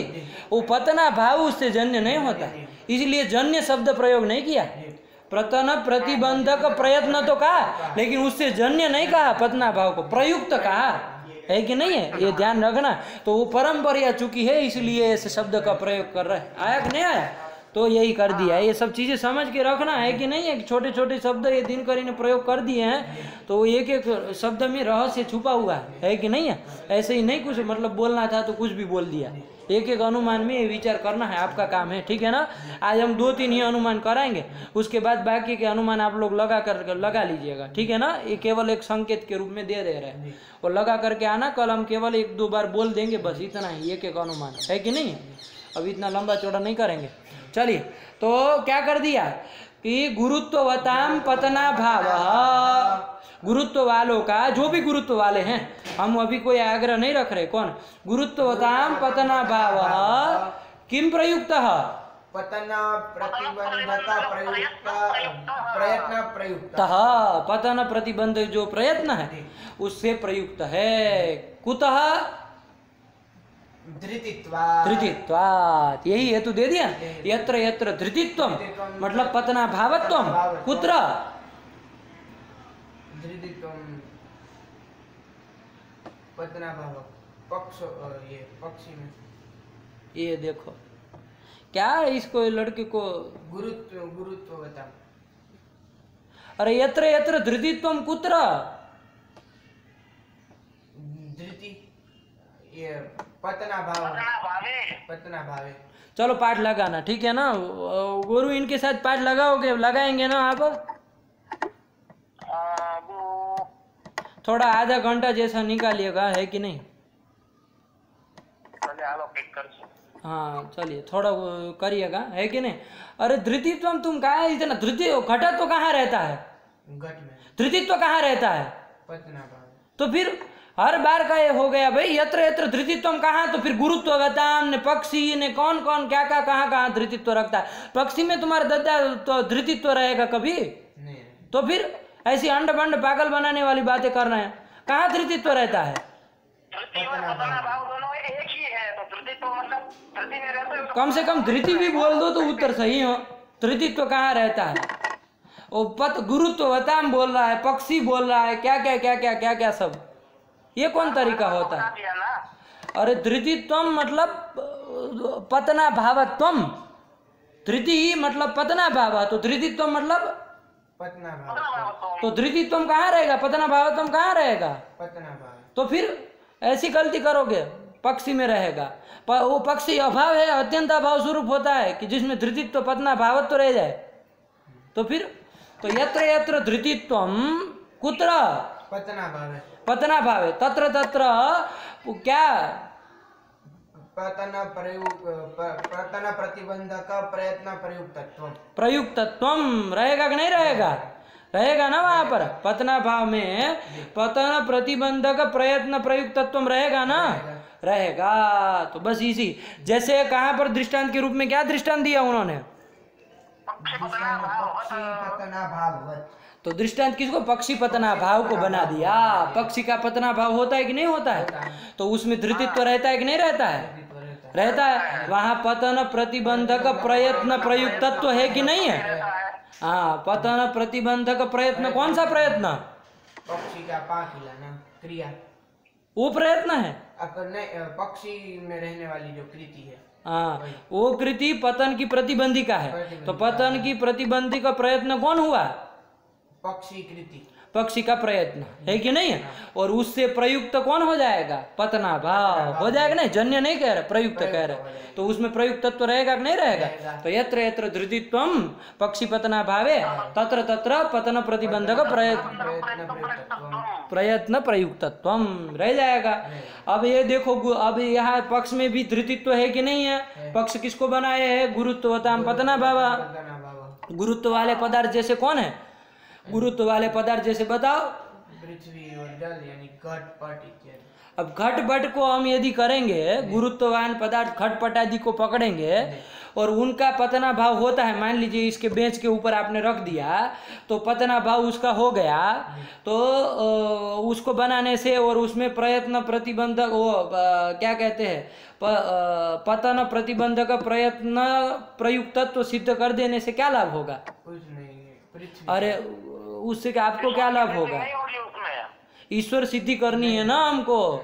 अरे ईश्वर सिद्धि करनी है। वो घट मान लीजिए आपने हाथ में इसके पकड़ लिया, पकड़ के रखा है, गिरने नहीं दिया, तो वो घट हो गया गुरुत्व वाला, उसका पतना भाव हो गया। लेकिन वो पतना भाव जो है वो कैसा है? पतन प्रतिबंधक प्रयत्न प्रयुक्त है कि नहीं है? वो पतन प्रतिबंधक प्रयत्न किसका प्रयत्न होगा? अस्मदादि नाम जीवा नाम, वही हो जाएगा। और उससे प्रयुक्त हो जाएगा आपका पतना भाव, घट का पतना भाव। तो ये प्रयत्न तो आपका होगा ना, तो वो प्रयत्नवत्व न ईश्वर की सिद्धि होगी। तो फिर ऐसे घटपटादि गुरुत्व वाले पकड़ने से आपको क्या लाभ होगा? तो फिर पृथ्वी को पकड़ेंगे। तो पतन वो गुरुत्व वाले पदार्थ जैसे देख लो, ये हो गए आपके, कौन कहते? चंद्र सूर्य, ये सब हो गए कि नहीं हो गए? हो गए कि नहीं? अरे आप कहेंगे गुरु होंगे कि नहीं होंगे? गुरुत्व वाले पदार्थ, ये चंद्र वगैरह, ये जो ग्रह नक्षत्र ये सब जो हैं वो सब गुरुत्व वाले है कि नहीं है? गुरुत्व वाले। अब आप कहेंगे ये सूर्य वगैरह ये तो तेज है, ये इसमें कहाँ गुरुत्व? तो पृथ्वी जल में ही रहता है, उसमें सूर्य में। ये चंद्र भी कौन पदार्थ है? चंद्र भी कहाँ आता है? चंद्र यद्यपि उसका जो रोशनी तेज इत्यादि आता है, लेकिन उसमें पार्थिव भाग भी है कि नहीं है? और आजकल तो वहाँ जल भी ढूंढने लगे हैं लोग, है कि नहीं है? तो जल भी मिल गया है, तो वहाँ पार्थिव भाग है, जल भाग है, तो गुरुत्व तो रहा ही ना। तो फिर गुरुत्ववत पदार्थ और उसमें भी पार्थिव अंश मिला हुआ है कि नहीं है? तो गुरुत्ववत पदार्थ कौन हुआ? वो जो ये सूर्य चंद्र इत्यादि उनका पतना भाव होता है कि नहीं होता है? वो पतना भाव किसी न किसी के प्रयत्न के द्वारा ही प्रयुक्त होगा कि नहीं होगा? पतन प्रतिबंधक प्रयत्न प्रयुक्त होगा। तो पतन प्रतिबंधक प्रयत्न किसका प्रयत्न होगा? अस्मदादि जीवों का संभव है कि नहीं है? वहाँ वो जल जाएगा, पूरा खत्म हो जाएगा वहाँ पहुँचते तो, है कि नहीं? उसका धारण कहाँ से कर लेंगे? तो हम अस्मदादि नाम जीवा नाम न संभवती, तो तादृश प्रयत्नवत्वेन किसकी सिद्धि हो जाएगी? ईश्वर सिद्धि हो जाएगी। आया कि नहीं आया? तो इस अनुमान के द्वारा भी ईश्वर की सिद्धि कर रहे हैं। क्या अनुमान कर दिए? बोलो विनीत।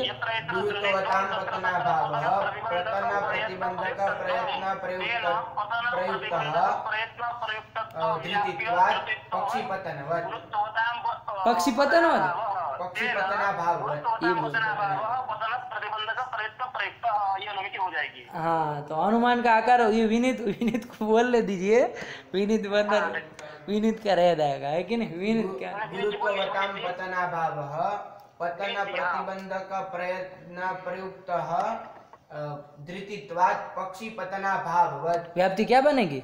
यत्र यत्र धृतित्वं तत्र तत्र पतन प्रतिबंधक प्रयत्न प्रयुक्तत्वं यथा पक्षी पतना भावे। यथा पक्षी पतना भाववत्। यथा भी बोल रहे हो, वर्वत भी बोल रहे हो, तो पागल कहेगा आदमी। यथा पक्षी पतना भाव। यही बोला जाता है। यथा बोलो तो फिर वत नहीं बोला जाता है, और वत बोलो तो फिर यथा नहीं बोला जाता है। चलो तो लगेगा तो इसका जो है परामर्श बना दीजिए विनीत जी। व्याप्ति बोल गए, परामर्श बोलो। साध्य व्याप्य हेतुमान पक्ष।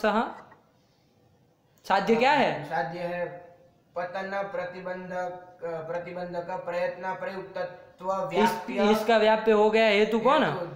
धृतित्वम। और तद्वान पक्ष कौन पक्ष है? तद्वान गुरुत्वताम पतना भाव। तो उसको गुरुत्वताम को भी छोड़ दो, वो केवल समझाने के लिए रखा था। पतना भाव इसी को पक्ष बना लो। अब बोलो परामर्श का आकार फटाक से। पतन प्रतिबंधक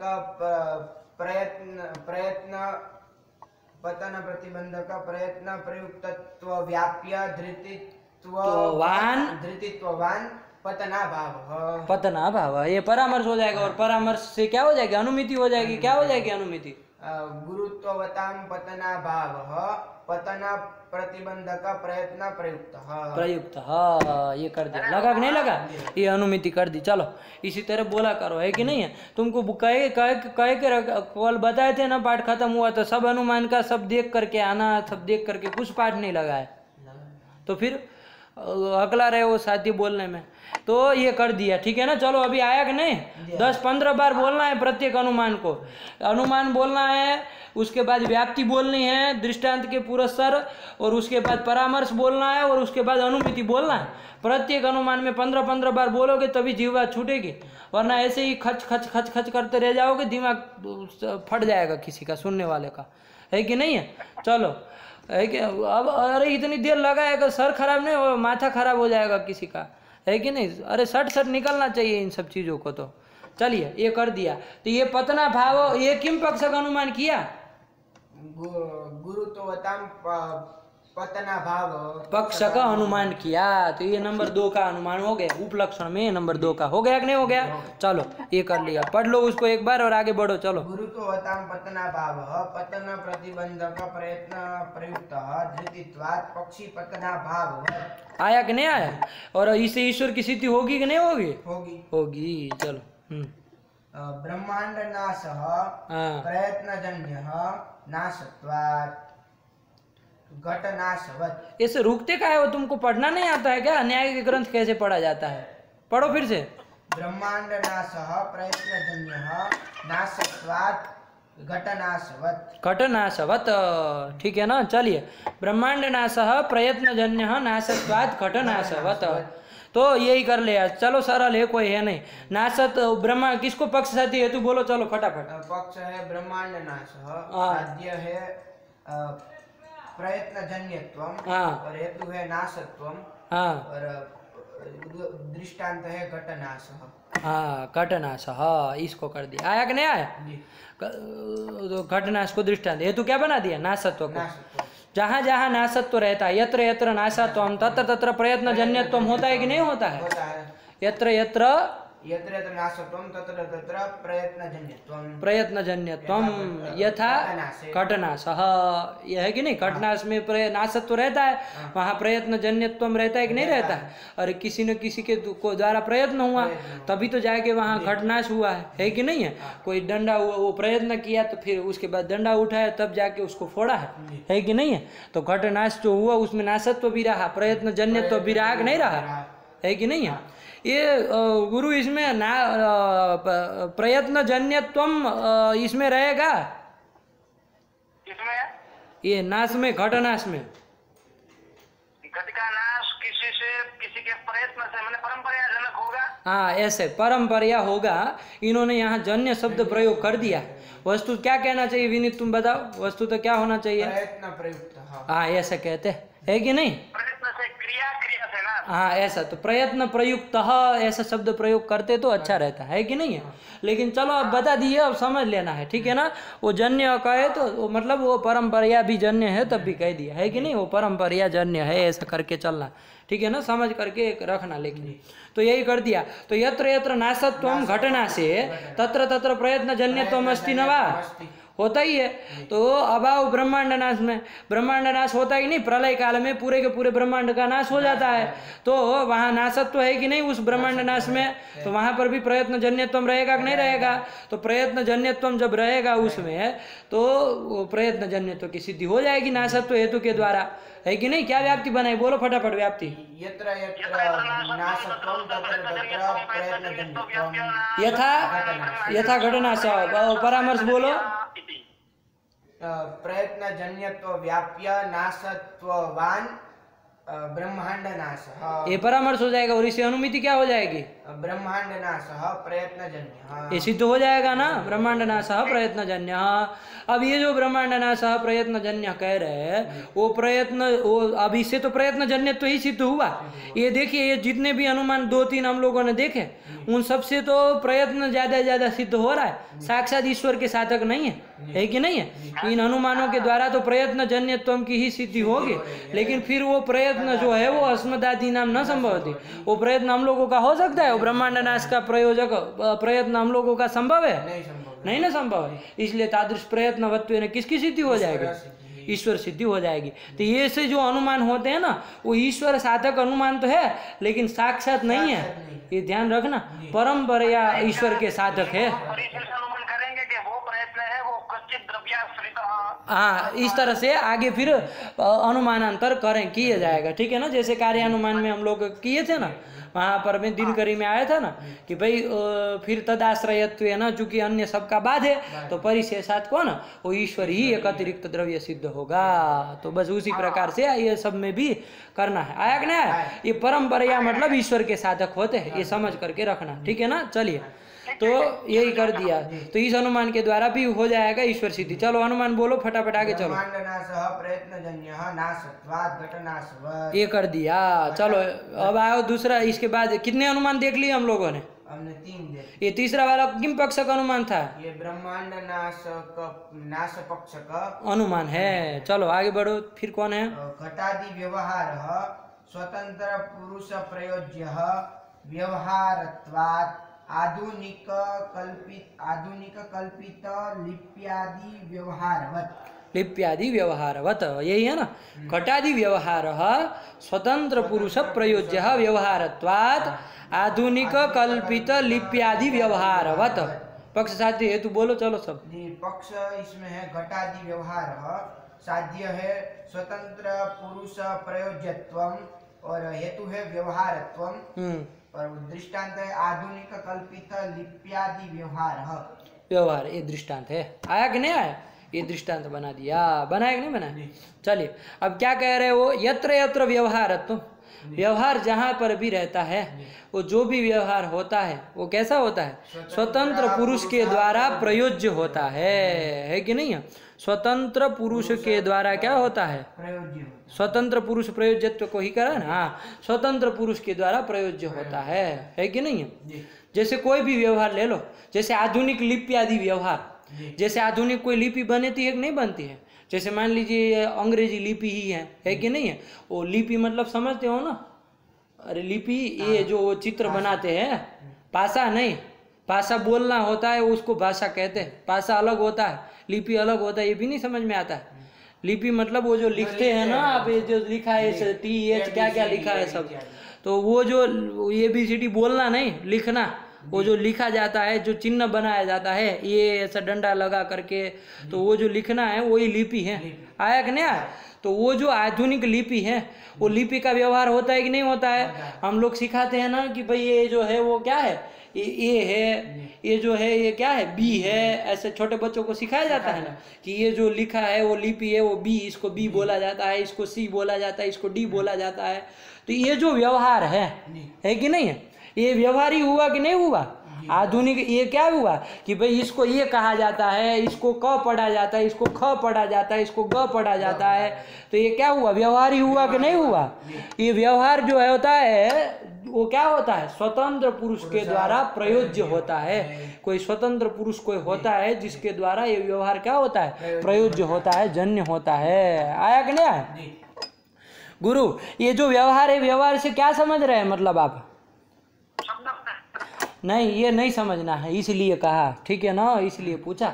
व्यवहार शब्द प्रयोग आता है, ठीक है ना, व्यवहार मतलब शब्द प्रयोग, लेकिन वो नहीं लेना है, ध्यान रखना, वो नहीं लेना है, क्योंकि लिपि का व्यवहार क्या होता है जी, वरना लिपि का व्यवहार होता है कभी? लिपि तो जो लिखने वाला वो कभी व्यवहार शब्द प्रयोग होता है क्या? तो फिर इसलिए व्यवहार मतलब ये मत समझने का, व्यवहार मतलब इससे ये समझना, खट से ये कंबुग्रीवादी मदर्थ को समझना चाहिए, शक्ति ग्रह रूप व्यवहार आया कि नहीं है, ये समझना, व्यवहार करके ये समझना है कि भाई इसका मतलब ये है। हम नहीं कहते कि इसको क समझना, इसको घट समझना, इसको पट समझना, ये जो व्यवहार है उसको व्यवहार से लेना है, आया कि नहीं आया, ये व्यवहार करके लेना है। व्यवहार मतलब शब्द प्रयोग नहीं ना लेना है, वरना वो दृष्टांत नहीं ना घटेगा गुरु, दृष्टांत में नहीं जाएगा वो, दृष्टांत में नहीं व्यवहार तो घटेगा, क्योंकि लिपि का व्यवहार नहीं ना होता है, लिपि तो लिखी जाती है कि नहीं है, और आपका व्यवहार तो शब्द प्रयोग रूप है, तो लिपि का कभी शब्द प्रयोग नहीं ना होता है, तो फिर उसमें व्यवहार तो ही नहीं जाएगा फिर लिपि में, है कि नहीं। व्यवहार मतलब उपदेशाधिकम, हाँ, यही व्यवहार मतलब ऐसा कि अस्मात् पदाद ये अर्थ बोध, यह मतलब इससे इसको समझना चाहिए, इस तरह का जो ये व्यवहार होता है वही समझना, है कि नहीं। तो उस व्यवहारत्व को हेतु बिना है, और ऐसा जो भी व्यवहार होता है दुनिया में वो सारा का सारा किसी स्वतंत्र पुरुष के द्वारा प्रयोज्य होता है कि नहीं होता है। जैसे ये ABCD जो लिपि है, वो लिपि का भी व्यवहार हुआ कि भाई इसको B समझना, इसको C समझना, तो कोई स्वतंत्र पुरुष कोई बनाया होगा ना, कोई उसको किया होगा, तो स्वतंत्र पुरुष के द्वारा प्रयोज्य होता है। जो कोई भी व्यवहार होता है वो स्वतंत्र पुरुष के द्वारा प्रयोज्य होता है। जैसे आधुनिक लिपि आदि का जो व्यवहार है वो स्वतंत्र पुरुष को होगा ना, कोई पुरुष पैदा हुआ होगा उसके द्वारा प्रयोज्य है। तो उसी प्रकार एक घटादि का जो व्यवहार है हम करते कि नहीं करते हैं, घटादि का व्यवहार करते हैं ना, किसके लिए करते हैं, कंबुग्रीवादी मदर्थ के लिए करते हैं, है ना। कंबुग्रीवादी मदर्थ को बताने के लिए कहते हैं ना कि भाई इससे घट शब्द से कंबुग्रीवादी मदर्थ को समझना, पट शब्द से इस वस्त्र को समझना, ऐसा वो करते हैं ना व्यवहार। तो ये जो व्यवहार है वो भी किसी स्वतंत्र पुरुष के द्वारा प्रयोग, उसमें व्यवहारत्व है कि नहीं है, हेतु है, तो उसमें भी स्वतंत्र पुरुष प्रयोज्यत्व रहेगा कि नहीं रहेगा, तो किसी स्वतंत्र पुरुष के द्वारा प्रयोज्यत्व उसमें रहेगा। अब वो स्वतंत्र पुरुष कौन होगा,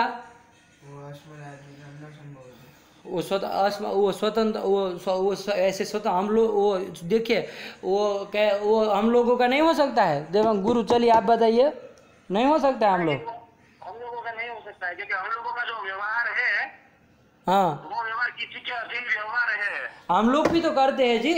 अरे हम लोग नहीं कहते कि भाई घट से इसको समझना, हम छोटे बच्चों को नहीं सिखाते घट से इसको समझना, पट से इसको समझना, उससे उसको समझना, नहीं करते। तो फिर तो अस्मदादि नाम अस्मदादि प्रयोज्यत्व भी तो रह जाएगा, क्या आपत्ति है। स्वतंत्र पुरुष प्रयोज्य नहीं होगा। हाँ, ये नहीं होगा स्वतंत्र, हम लोग स्वतंत्र नहीं है।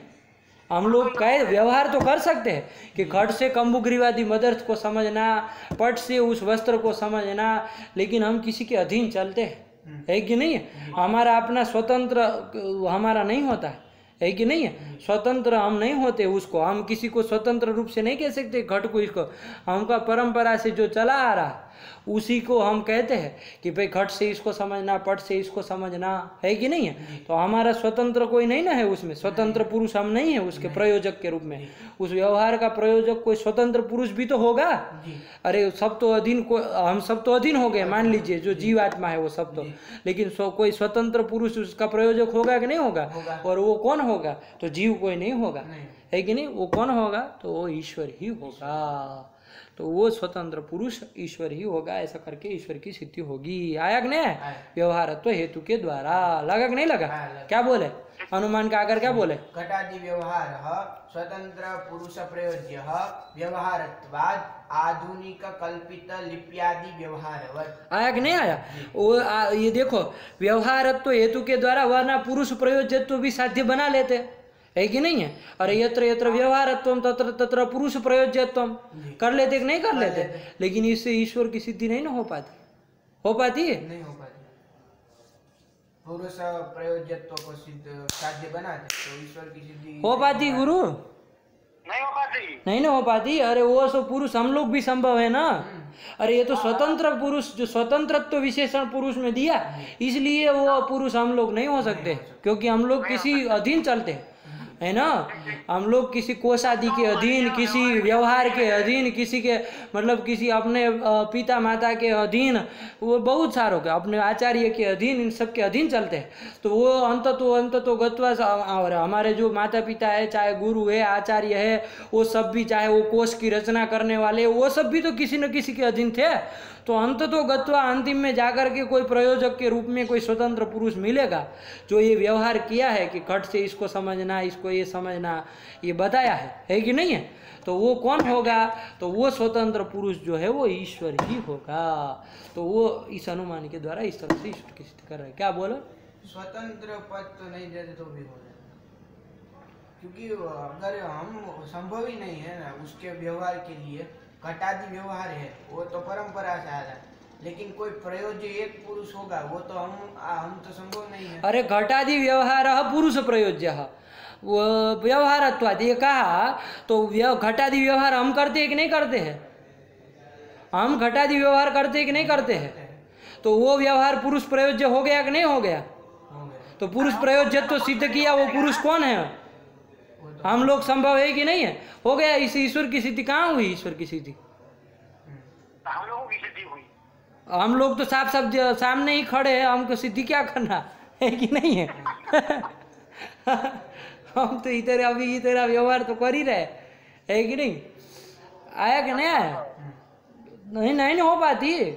क्या बोल रहे हो तुम? क्या पूछो? चलो नहीं समझ, बोलो। पहला व्यवहार तो जिस पुरुष में, अरे पहले को मारो गोली। आपका अनुमान क्या कर रहा है ये केवल बताओ। आपका अनुमान केवल क्या कर रहा है? पहला फैला कुछ नहीं ना कह रहा है। आपका अनुमान क्या कह रहा है? घटादि व्यवहार पुरुष प्रयोज्य व्यवहारत्वात्, इससे होगा क्या बताओ?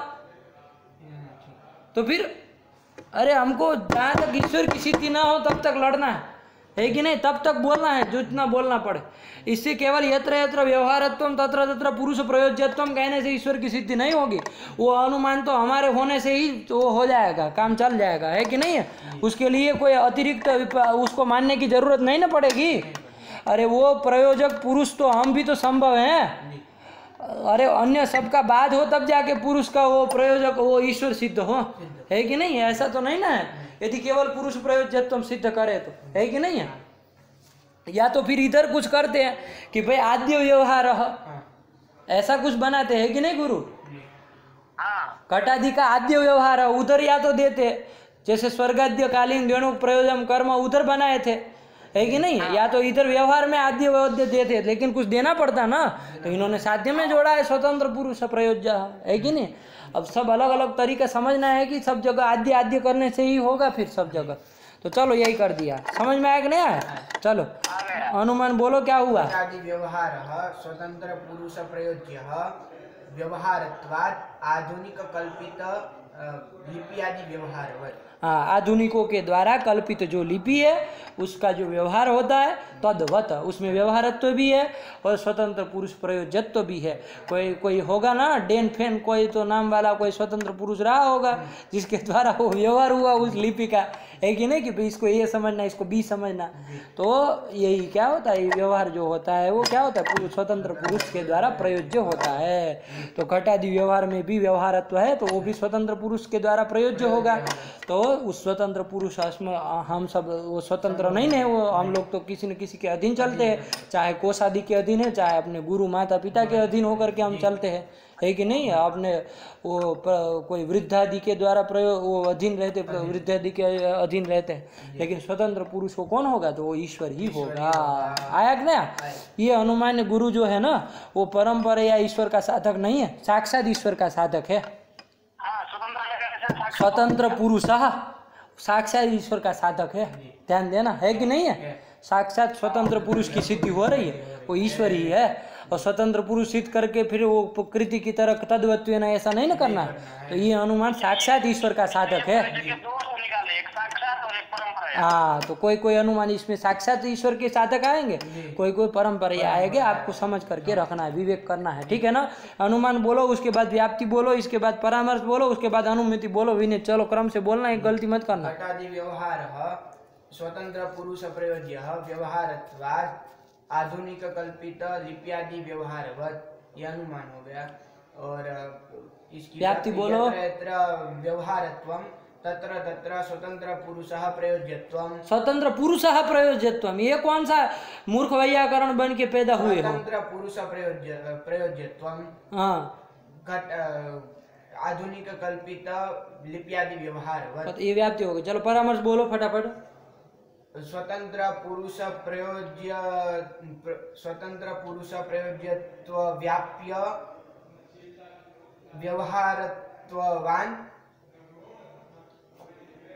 व्यवहारत्वान कौन? घटादि व्यवहार। व्यवहार, ये परामर्श हो गया। इससे क्या होगी? अनुमिति होगी जी। घटादि व्यवहार स्वतंत्र पुरुष साला साध्य ही भूल गया सब बोलते बोलते। स्वतंत्र पुरुष प्रयोज्य प्रयुक्त है, स्वतंत्र पुरुष प्रयोज्य उससे प्रयुक्त। स्वतंत्र पुरुष प्रयोज्य यत्र यत्र व्यवहारत्वं तत्र तत्र स्वतंत्र पुरुष प्रयोज्यत्वम्। इससे गुरु क्या आपको समझ में आता है? व्याप्य व्यवहारत्वान् घटादि व्यवहार, नहीं। घटादि व्यवहार स्वतंत्र पुरुष प्रयोज्य इति अनुमितिः। हाँ चलो गुरु, ये इस तरह से बोलने से आपको, ये जो बोल रहा है इस तरह से आपको मतलब क्या समझ में आ रहा है? अरे तो गड़बड़ा जाएगा गुरु। हाँ, वो हमको संक्रमण समझ में आता है इससे। हाँ, उसको पता नहीं कुछ हो गया है। चलो तो ये होता है। चलो कोई बात नहीं, अभ्यास करना है, ज़्यादा अभ्यास करना है, ठीक है ना। चलो 1 घंटा पाठ पढ़ाते हैं तो 5 घंटा लगना पड़ता है, तब जाके होता है ऐसे ग्रंथ सब तैयार, तब जाके होता है।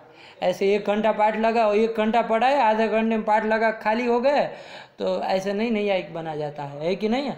नैयायिक बनना हो तो बहुत आयास करना पड़ता है। चलो तो ये कर दिया। क्या अनुमिति का क्या आकर बोले? घटादि व्यवहार स्वतंत्र पुरुष प्रयोज्य, ये हो गया, ठीक है ना। चलिए वेद घटादि व्यवहार स्वतंत्र पुरुष प्रयोज्य व्यवहारत्वात् आधुनिक कल्पित लिप्यादि व्यवहारवत्, ये हो गया। चलो इसके आगे बढ़ो। प्रमा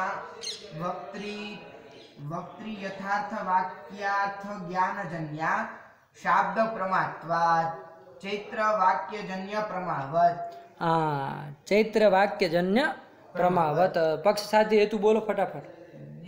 वेदजन्य प्रमा ये पक्ष हो गया, और वक्त्रीय यथार्थ वाक्यार्थ ज्ञान जन्यत्वम ये साध्य हो गया, और शाब्द प्रमात्वम ये हेतु हो गया, और दृष्टांत हो गया चैत्र वाक्य जन्य प्रमा, ठीक है ना। हाँ चलो, हाँ चलो ये कर लिया, ठीक है ना। अब यहाँ देखो क्या कह रहा है कि ये जो वेदजन्य प्रमा है वो वक्तृ यथार्थ वाक्यार्थ ज्ञानजन्या शाब्द प्रमात्वा चैत्र वाक्यजन्य प्रमावत। जैसे चैत्र ने कोई वाक्य कहा, वाक्य प्रयोग किया, नद्याः तीरे पंचफलानि सन्ति। क्या किया? नद्याः तीरे पंचफलानि सन्ति। चैत्र ने वाक्य प्रयोग किया। इससे आपको बोध होगा कि नहीं होगा? होगा। इससे शब्द बोध होगा ना। उसने वाक्य प्रयोग किया, आपको पद ज्ञान हो गया, पद ज्ञान से पदार्थ उपस्थिति, और उसके बाद शब्द बोध होगा कि नहीं होगा? क्या शब्द बोध होगा? नद्याः तीरे पंचफलम। नद्याः तीरे पंचफलम। चलो यही बोल दिया, कोई दिक्कत नहीं। नदी संबंधी तीर वृत्ति पंचफलम, पंचफलानी।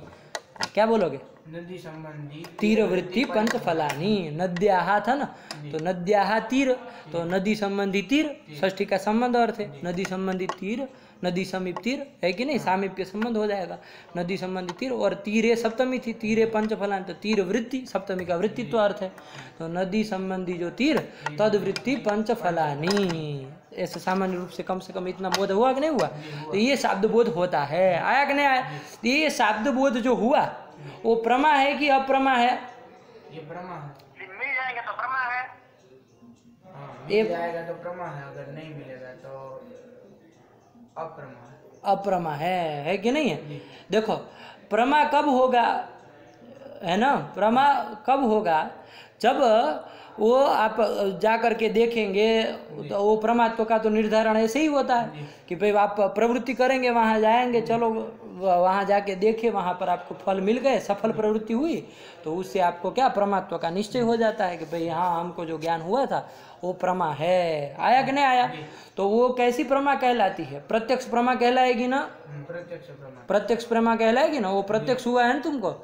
यहाँ जो वो चैत्य नहीं, वो छोड़ दो, वो तो उससे तो परमात्मा का निश्चय हुआ। उस ये जो तुमको चैत्र का वाक्य जो था, चैत्र का वाक्य क्या था? नद्यास्तीरे पंच फलानि सन्ति, उस वाक्य से तुमको शब्द बोध हुआ। वो शब्द बोध प्रमा है कि अप्रमा है, तो वो तो प्रवृत्ति के बाद पता चला। तो वो जो शब्द प्रमा है वो कैसी प्रमा है? शब्द प्रमा है। तो काहे प्रत्यक्ष कह रहे थे? वो वहाँ देखने जाएगा। अरे वो देखने गए, वो तो प्रत्यक्षात्मक ज्ञान हुआ उसका, है कि नहीं? ये जो सुन करके तुमको जो शब्द बोध हुआ वो शब्द प्रमा है। प्रमा मतलब यथार्थ ज्ञान, यथार्थ अनुभव को ही प्रमा कहते हैं ना, सैव प्रमा इति उच्यते, कहा कि नहीं कहा? तो वो यथार्थानुभव, शब्द यथार्थानुभव मतलब शब्द प्रमा है कि नहीं? होती है कि नहीं होती है? तो अब यहाँ पर क्या कर रहे हैं, चलो इतना कम से कम समझ करके रखो, ये क्या आप सिद्ध कर रहे हैं? जन्य प्रमा वक्त्री यथार्थ वाक्यार्थ ज्ञान जन्य शब्द प्रमात्वात् चैत्र वाक्य जन्य प्रमावत, ये कर दिया। तो देखो शब्द प्रमात्व को हेतु बना रहा है। शब्द प्रमात्वम यत्र यत्र, शब्द प्रमात्व किस में रहता है? शब्द प्रमा में, शब्द प्रमा में, चैत्र वाक्य जन्य प्रमा में, है ना। शब्द प्रमा में कह दिया तब भी कोई गलत नहीं, ठीक है ना। शब्द प्रमा में, चाहे चैत्र वाक्य जन्य शब्द प्रमा में रहेगा कि नहीं रहेगा? वहाँ वक्तृ यथार्थ वाक्यार्थ ज्ञान जन्य तो रहेगा।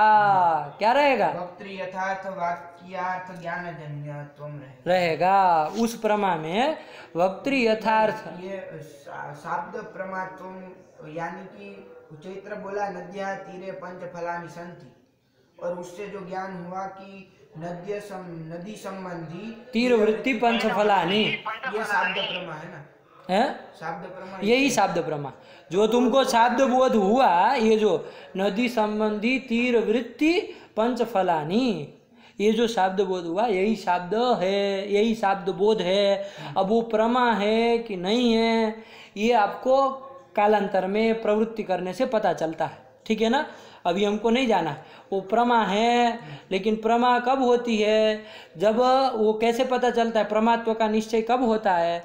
जब आप वहाँ पर नदी के पास जाएंगे, वहाँ आप जा कर के देखेंगे, पंच फल आपको मिलेंगे, आपकी प्रवृत्ति तब जा कर के सफल होगी, तब जाके निश्चय होता है कि वो जो हमको चैत्र वाक्य को सुनने पर जो हमको शब्द बोध हुआ था वो शब्द बोध प्रमा है। बात समझ में आई कि नहीं समझे? समझ में तो आ गई। क्या? लेकिन तो तब तक क्या है? तब तक क्या? वो शब्द बोध है, शब्द बोध हो गया, लेकिन अभी प्रमात्व का निश्चय न हुआ है, नहीं अप्रमात्व का उसमें निश्चय हुआ। वो शब्द बोध है, वो प्रमा का निश्चय देख नहीं हो रहा है, तो फिर वो शब्द प्रमा कैसे कह दिया? अरे वो आप तो पुरुष ने कहा है तो होगा ही, ऐसा करके शब्द प्रमा है ना। वो इसका फोन काटा, वो तो है ना, चार्ज तो होगा ना, करेगा वो। हाँ क्या बोले? बोलो, वो जुड़ जाएगा।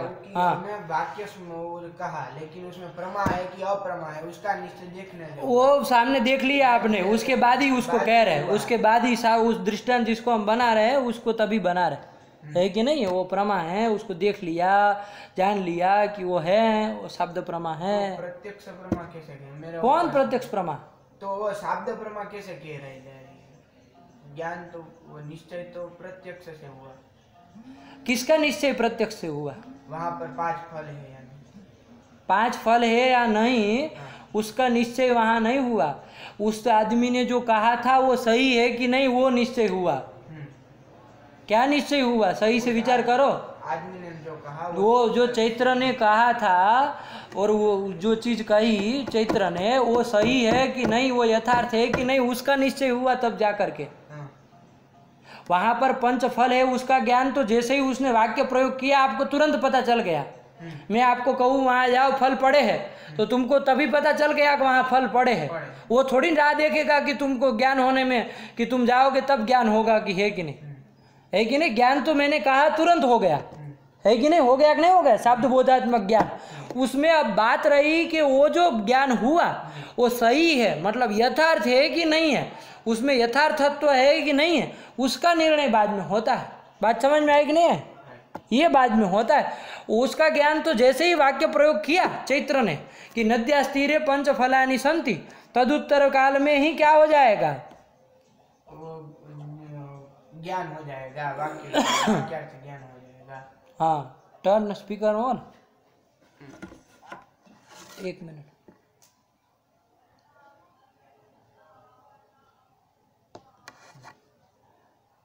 फोन क्यों कट गया था गुरु, फोन क्यों कट गया था? अरे वो पता नहीं, कट गया इसलिए तो दूसरी बार करना पड़ा। अच्छा चलो, समय हो गया होगा, वो 1 आध घंटा शायद चलता है। चलो तो ये कर दिया, वो तो हुआ कि नहीं हुआ। तो चैत्र वाक्य जन्य जो शब्द प्रमा है कि नहीं है, वो वहाँ वो चैत्र प्रामाणिक पुरुष है कि नहीं है, आप तो पुरुष है, उसके द्वारा चैत्र हमारा नैयायिक सिद्धांत में वो आप तो पुरुष है, वो जो कहता है सही होता है, ब्रह्म वाक्य होता है कि नहीं है। तो चैत्र वाक्य जन्य जो शब्द प्रमा है, शब्द बोध है, शब्द प्रमा है, उसमें शब्द प्रमात्व रहेगा कि नहीं रहेगा? उस जहाँ जहाँ शब्द प्रमात्व रहेगा वहाँ वहाँ क्या रहेगा? वेद वक्त्री यथार्थ वाक्यार्थ ज्ञान जन्यत्वम रहेगा, है कि नहीं। अब इसको हमको समझना है, वक्त्री यथार्थ वाक्यार्थ ज्ञान जन्यत्वम रहेगा किसमें? जहाँ जहाँ ये शब्द प्रमात्व रहेगा। कहाँ रहता? चैत्र वाक्य जन्य शब्द प्रमा में वो रहता है ना, शब्द प्रमात्व, वहाँ क्या रहेगा? वक्त्री यथार्थ वाक्यार्थ ज्ञानजन्यत्वम, ज्ञानजन्यत्वम, वक्त्री यथार्थ वाक्यार्थ ज्ञानजन्यत्वम, ये रहेगा, है कि नहीं है। वक्ता का जो वो जो शब्द प्रमा है, वो चैत्र वाक्य जन्य जो शब्द प्रमा है वो कैसी है? वक्त्री यथार्थ ज्ञान, वक्त्री यथार्थ वाक्यार्थ ज्ञान जन्य है। वक्ता का जो वाक्यार्थ ज्ञान, वाक्यार्थ, वाक्य क्या था? नद्यास्तीरे पंच फलानि संति, वाक्यार्थ क्या होगा? वाक्य का अर्थ क्या होगा? नदी संबंधी तीर वृत्ति पंच फलानि, यही उसका अर्थ है ना। वो तद विषयक जो ज्ञान है वो वक्ता को होना चाहिए कि नहीं होना चाहिए? वाक्यार्थ विषय का ज्ञान होना चाहिए कि नहीं होना चाहिए? और वो भी कैसा होना चाहिए? यथार्थ ज्ञान होना चाहिए। आया कि नहीं?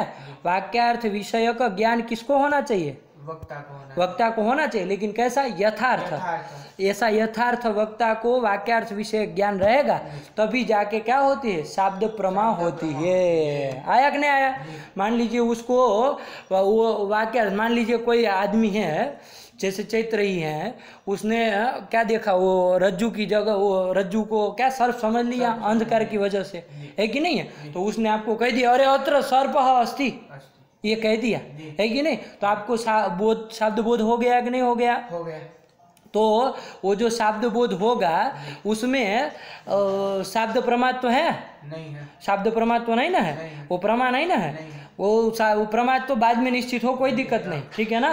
लेकिन शब्द प्रमात्व उसमें नहीं ना है, तो शब्द प्रमात्व उसमें नहीं रहा। तो देखो उसमें वक्त्री यथार्थ वाक्यार्थ ज्ञान जन्य तो भी नहीं है। देखो वक्ता कौन है? चैत्र है। उसको वाक्यार्थ, वाक्य प्रयोग क्या किया था? वाक्य क्या था? अत्र सर्पः अस्ति, ये वाक्य था। उस वाक्य का अर्थ क्या है? ये तद्देश वृत्ति सर्पः, यही वाक्य का अर्थ था। तद विषय उसको ज्ञान है, ये मान रहे हम। वाक्यार्थ विषय उसको ज्ञान है, लेकिन वो यथार्थ ज्ञान है क्या उसको? उसका भ्रमात्मक ज्ञान ही है ना। तो वक्ता को यथार्थ वाक्यार्थ ज्ञान नहीं ना है, और उससे जन्य वो नहीं ना है। शब्द प्रमा उससे जन्य नहीं होते। शब्द प्रमा तो जहाँ जहाँ रहता है वहाँ वहाँ वक्त्री यथार्थ वाक्यार्थ ज्ञान जन्यत्व रहता है। आया कि नहीं आया गुरु? हुआ कि नहीं हुआ? चैत्र वाक्य जन्य जो शब्द प्रमा है कि नहीं है? चैत्र वाक्य हुआ निद्यास्तीरे पंच फलानि संति, वहाँ वो वाक्य जन्य आपको शब्द प्रमा हुई, है कि नहीं है? वो शब्द प्रमा में शब्द प्रमा तो रहेगा कि नहीं रहेगा? तो वहाँ वहाँ वाक्य वक्त्री यथार्थ वाक्यार्थ ज्ञान जन्यत्व भी रहेगा। आया कि नहीं आया? क्योंकि वक्तृ यथार्थ वाक्यार्थ ज्ञान जन्यत्व नहीं होता, तो वहाँ शाब्द प्रमात्व भी नहीं होता है। आया कि नहीं आया? जहाँ जहाँ शाब्द प्रमात्व रहता है वहाँ वहाँ वक्तृ यथार्थ वाक्यार्थ ज्ञान जन्यत्वम रहता है। जहाँ जैसे चैत्र वाक्य जन्य शाब्द प्रमा, जैसे चैत्र वाक्य जन्य शाब्द प्रमा। आया कि नहीं आया? जहाँ जहाँ वक्तृ यथार्थ वाक्यार्थ ज्ञान जन्य तो नहीं रहता, वहाँ वहाँ शाब्द प्रमा, शाब्द क्या नहीं रहती है? शाब्द प्रमाण। ये देखो पागल आदमी, शाब्द प्रमाण तो नहीं, वहाँ वहाँ शाब्द प्रमात्व नहीं रहता है, ठीक है ना? वहाँ वहाँ शाब्द प्रमात्व नहीं रहता है। जैसे दृष्टांत इसमें बताओ, व्यतिरेक व्याप्ति का दृष्टांत बताओ। अत्र सर्पः, चैत्र का जो वाक्य अंधकार अवस्थल में जो चैत्र का वाक्य क्या? अत्र सर्पः, अत्र सर्प तज्जन्य शाब्द भ्रम में यथा यथा चैत्र वाक्य जन्य शाब्द भ्रम। आया कि नहीं आया? ये बोलो दृष्टांत क्या बनेगा गुरु? चैत्र वाक्य जन्य शब्द भ्रम। हाँ ये होगा। आया कि नहीं? चैत्र का जो अयम सर्प अंधकार स्थली वाक्य तज्जन्य जो शाब्द भ्रम है वो है कि नहीं है? उस